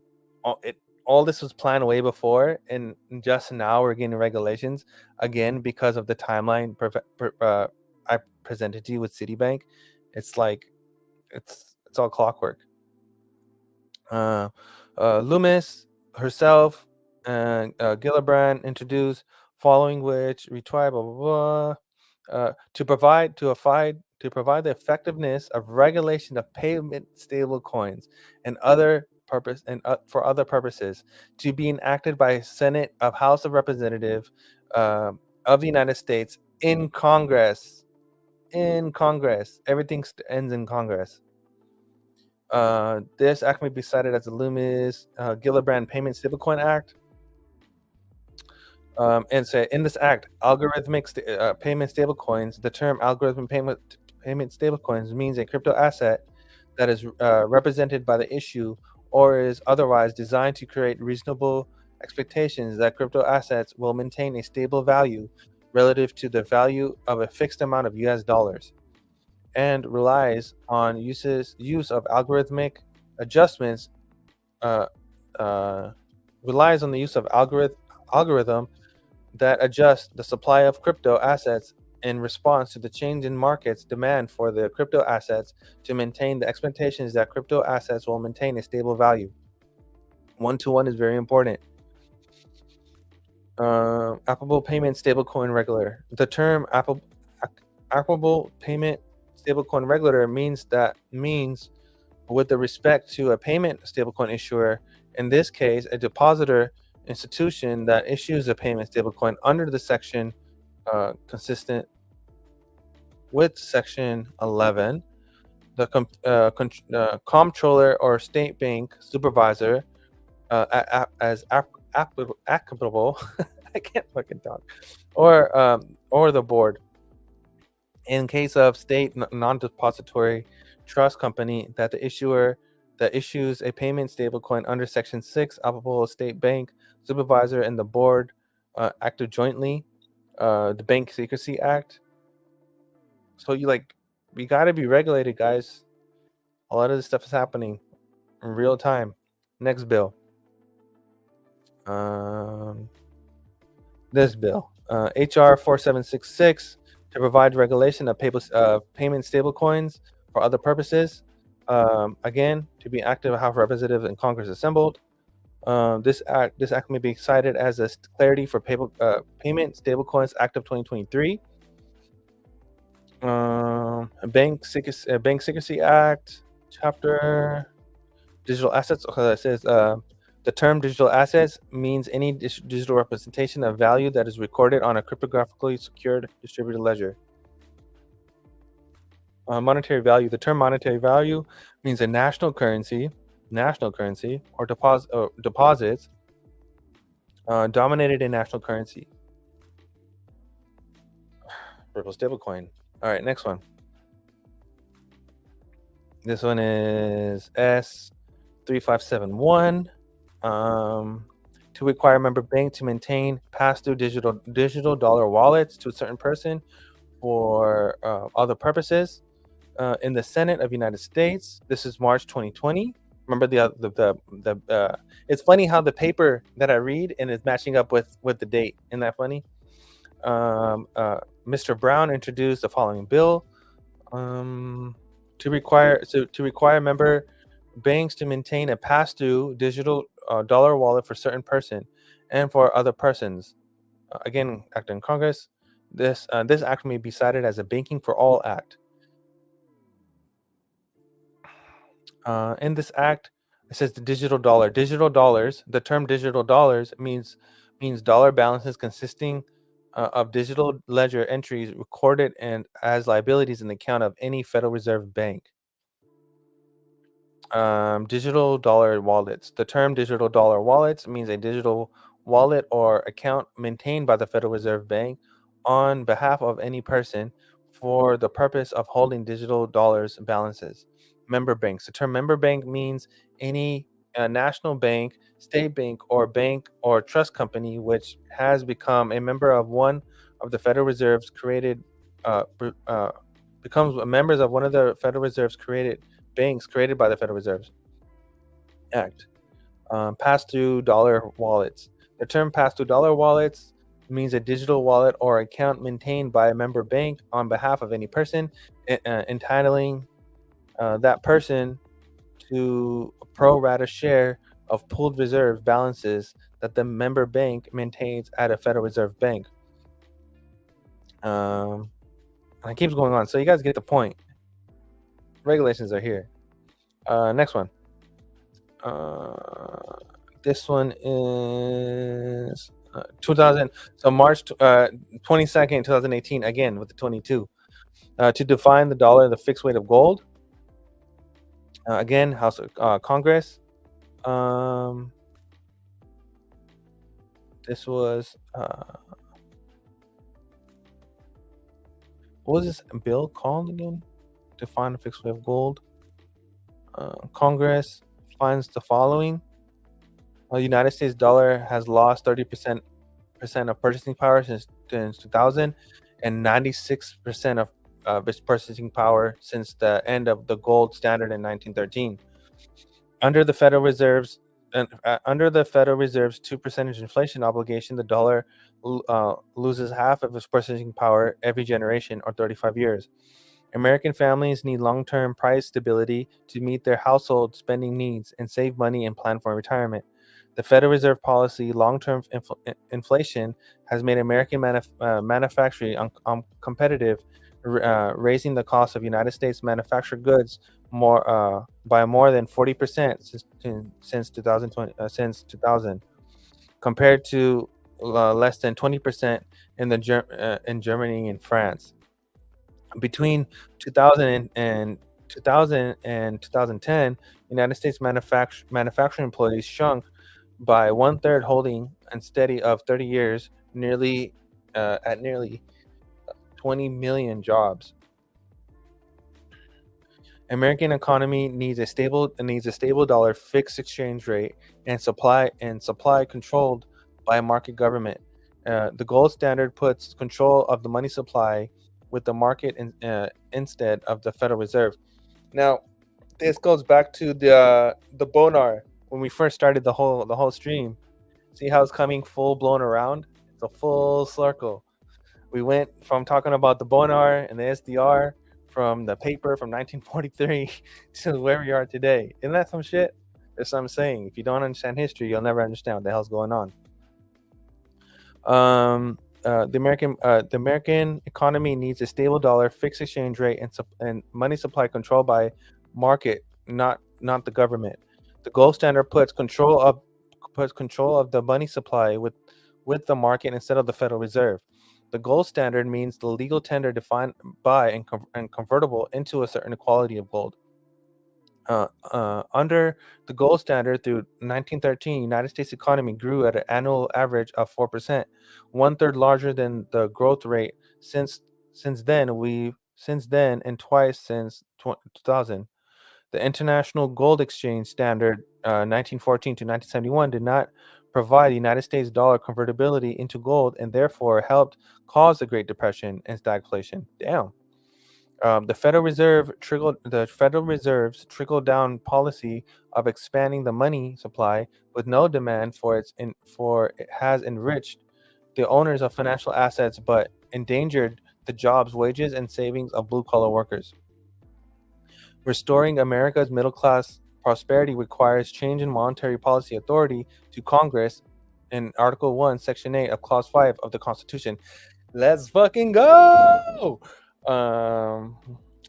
Define the dollar in the term of gold. It says effective 30 months after the date of enactment of this act, the Secretary of Treasury. I told you. Called it. It called it. This, if I cannot turn this into digital and turn it back into this, it means nothing. All of this is for nothing. Only way we return is return real money. The Secretary of Treasury in this act, referred to as Secretary, shall define the dollar in terms of the fixed weight of gold based on that day's closing market of gold, and the Federal Reserve Bank shall make Federal Reserve notes exchangeable with gold at the statutory gold definition of the dollar. Let's go. During the 30-month period following of the date enactment of this act, the United States government shall take timely and reasonable steps to disclose all its holding of gold. What is this? The reasonable steps to disclose all the holding of gold. That's an audit. We know we're going to audit the Fed. You know what that's going to cause. Together, that's your 589 right there. That's your COMEX 589 right there. Together with contemporaries report of a United States governmental purchase of sales, thus enhancing the ability of market and of market participants to arrive at the fixed dollar parity in an ordinary fashion. Nice. Let's go. All right. This is the next one. So this is from the Atlantic Council, right? Central Bank Digital Currency Tracker, and you can see which one is working with what. These are your launched pilots and development and research and canceled. If you look at United States, so retail, and it says that it's developed retail. You go over here and what do you see? Project Cedar, right? And then you go up here, what do you see? Project Jasper. You go over here and what do you see? The developed Indonesia, right? Philippines developed. Where else do we got? Sri Lanka developed. Bahrain, JP Morgan Onyx, right there. What do we have here? Project Icebreaker, right there. Norway, United Kingdom, nothing there, but they're ready. So all the answers are right there in front of you. Next one. This is talking about legal. So these: Australia, Belarus, Brazil, Cambodia, Canada, Chile, Czech, Denmark, Egypt, France, Georgia, Germany, Hungary, Ireland, Israel, Italy, Japan, Kenya, Malaysia, Malta, Netherlands, Peru, Philippines, Poland, Romania, Singapore, South Africa, Spain, Ukraine, United Kingdom, United States. All legal. All legal. Let's go. Next one. Ripple to issue U.S. backed stablecoin, and everything we just read. Understand that this is very important. Ripple, April 4th. So this was literally like 14 days ago. A Ripple to issue USD backed stablecoin, bringing more utility and liquidity to the XRP ledger. Ripple, the lending provider, enterprise, blockchain, and crypto solution, announced that it's planned to launch a stablecoin pegged 1-to-1 to the US dollar (USD). Ripple stablecoin will be 100% backed by the US dollar deposits, short-term US governments, treasuries, and other cash equivalents. These reserve assets will be audited by a third-party accounting firm, and Ripple will publish monthly. Bro, this is where it's at. You need to be audited. If you're not audited and you're not providing your things, and you don't know, like, for example, like the Treasury is going to be audited, like the Federal Reserve is going to be audited, and when they find out that the Federal Reserve doesn't hold anything, it's, it might lead to some things, but it's going to go back to the Treasury, and the Treasury will issue your dollar, right? Your Treasury will hold the gold holdings, and the Fed will issue the dollar, but the Treasury is the one that gets audited. And that's exactly what I was trying to say. Here's another one. The stablecoin market, 150 billion today, and it forecasted to exceed 2.8 trillion by 2028. And what did we read about the Citibank timeline? Right? Come on. There's a clear demand for stablecoins that deliver trust, stability, and utility. To meet this growing demand, Ripple will issue a stablecoin leveraging its decade-plus experience for building real-world financial solutions for institutions around the world. Let's fucking go, bro. Let's fucking go. This one, list of quant partnerships. And what do you have here? A list of partnerships. You have X Trading, Simba Chain, Constellation Network, against DAG again right there. SIA, Iniba, so that's your Zinfin, that's your XDC right there. Amazon AOS, Alliance Block, that's Nexera. AU Cloud Pay UK, Binance Hyperledger, so that's IBM, so Stellar. Intraban, Mobi again, that's DAG. Oracle, Global Startup Ecosystem, right there. And that's all with quant alone, right? Next one. Told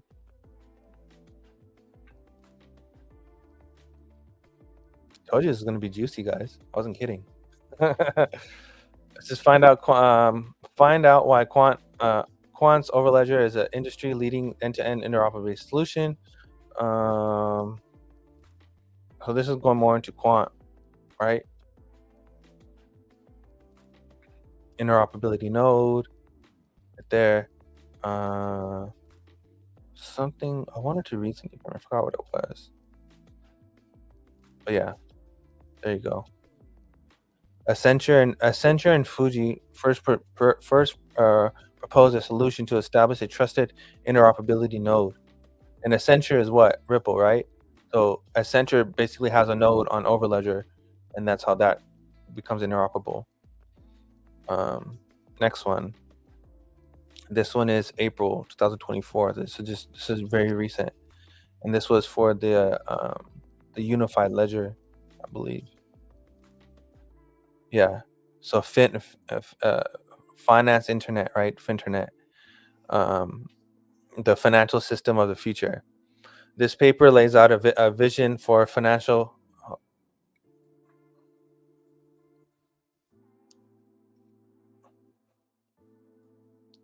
This paper lays out a vision for Finternet, a multiple financial ecosystem interconnected with each other, much like the internet, designed to empower individuals and businesses by placing them at the center of financial lives. It advocates for the user-centric approach that lower barriers between financial services and systems, thus promoting access to all. The envisioned system leverages innovation technologies such as tokenization and unified ledger, underpinned by a robust economy and regulatory framework to dramatically expand the range of quality of financial services. This integration aims to foster greater participation, offer more personalized services, and improve speed and reliability, all while reducing costs for the end user. Most of the technology needed to achieve this vision exists in a fast improving and driven by efforts around the world. This paper provides a blueprint for how key technical characteristics like interoperability, verifiability, programmability, immutability, finality, evolutionability, modulability, scalability, security, and privacy can be incorporated, and how variety governance norms can be embedded. Delivering this vision requires a proactive collaboration between public authorities and private sector institutions. The paper serves as a call for action for these entities and establish a strong foundation. This would pave the way for a user centric and unified and universal financial system brought into the digital era that is inclusive, innovative, and participatory, access, and affordable, and leave no one behind. Now, the main thing that I was scared of was we can't have anything issued by the like, if we didn't go back to gold, then what was the point of everything we've been through, right? Because that's real constitutional money, and if we're not doing that, then what's the point? And I'm just reading you the acts that came out. Now, before I play the last video and I call it a day, I'm gonna show you this real quick.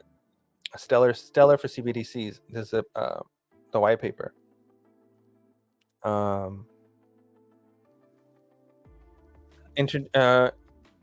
Coins to code. It says an offsided characteristics on growing number of central banks around the world are exploring the possibility of a central bank digital currency, and the pandemic also accelerated the solution, with lawmakers, regulatory, and even willing to consider new technologies that could improve the lives of their citizens, whether focus on increased competition in a financial service, greater ease of distributing social benefits payments, or bringing safety and security to the unbanked. Central banks are imagining the promise of possibility of CBDCs. At the same time, central banks are rightfully focused on the risk. Those overseeing countries' financial systems have a legitimate interest in the safety of their money payments, of their money and payments. Implementing changes require examining the economic and political implications of any changes, as well as the technology used to implement it. Advancements in technology often drive change, and central banks have long had to consider technology when ensuring the safety of their monetary system. Originally, safety meant focusing on physical currency, coin and paper notes, to protect their value to the guarantee. They were available at the forgery resistant. With the advent of digital technology, protecting money and payment meant controlling the infrastructure on which it was built. It was built by controlling the relevant database and messaging system. The Stellar Foundation is a nonprofit organization that supports development of growth of Stellar, an open source network that connects the world financial infrastructure. Founded in 2014, isn't that funny? The foundation helps maintain Stellar's code base, supports the developer, fintech, and business communities building on the network, and serves an independent industry voice to regulators and institutions. The foundation seeks to create equitable access to global financial system using the Stellar network to unlock world economy's potential through blockchain technology. Stellar is it, guys. Stellar is doing their thing. Ripple is doing their thing. A lot of these companies are doing this thing. And if you guys are sleeping on these, I don't know what to tell you. Now, I'm getting tired of talking.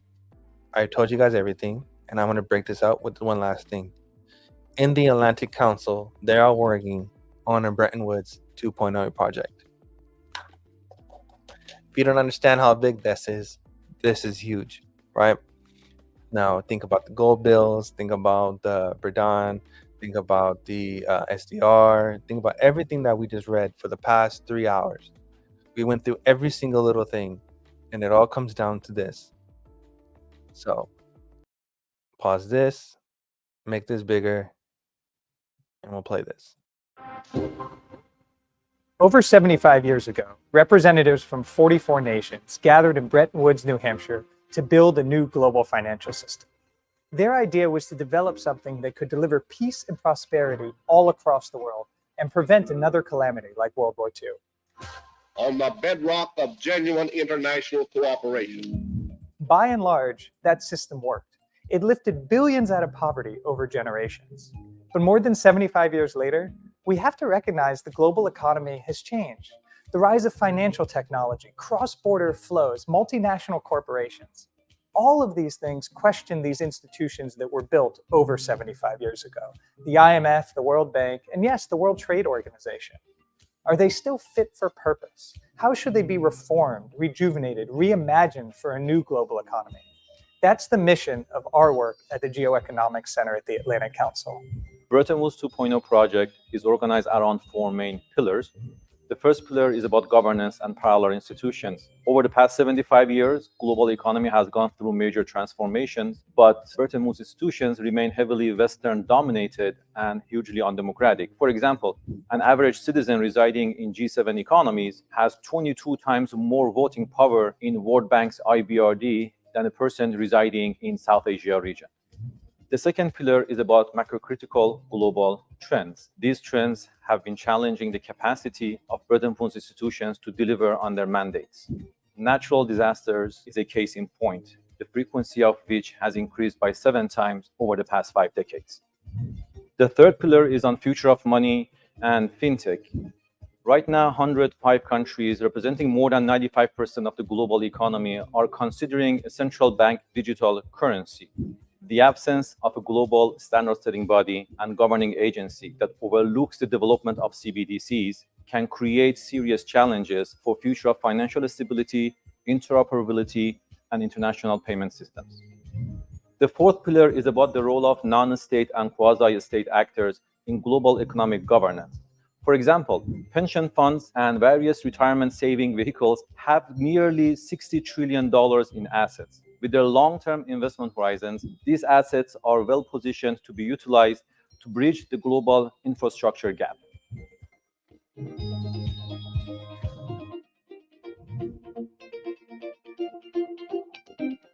God damn.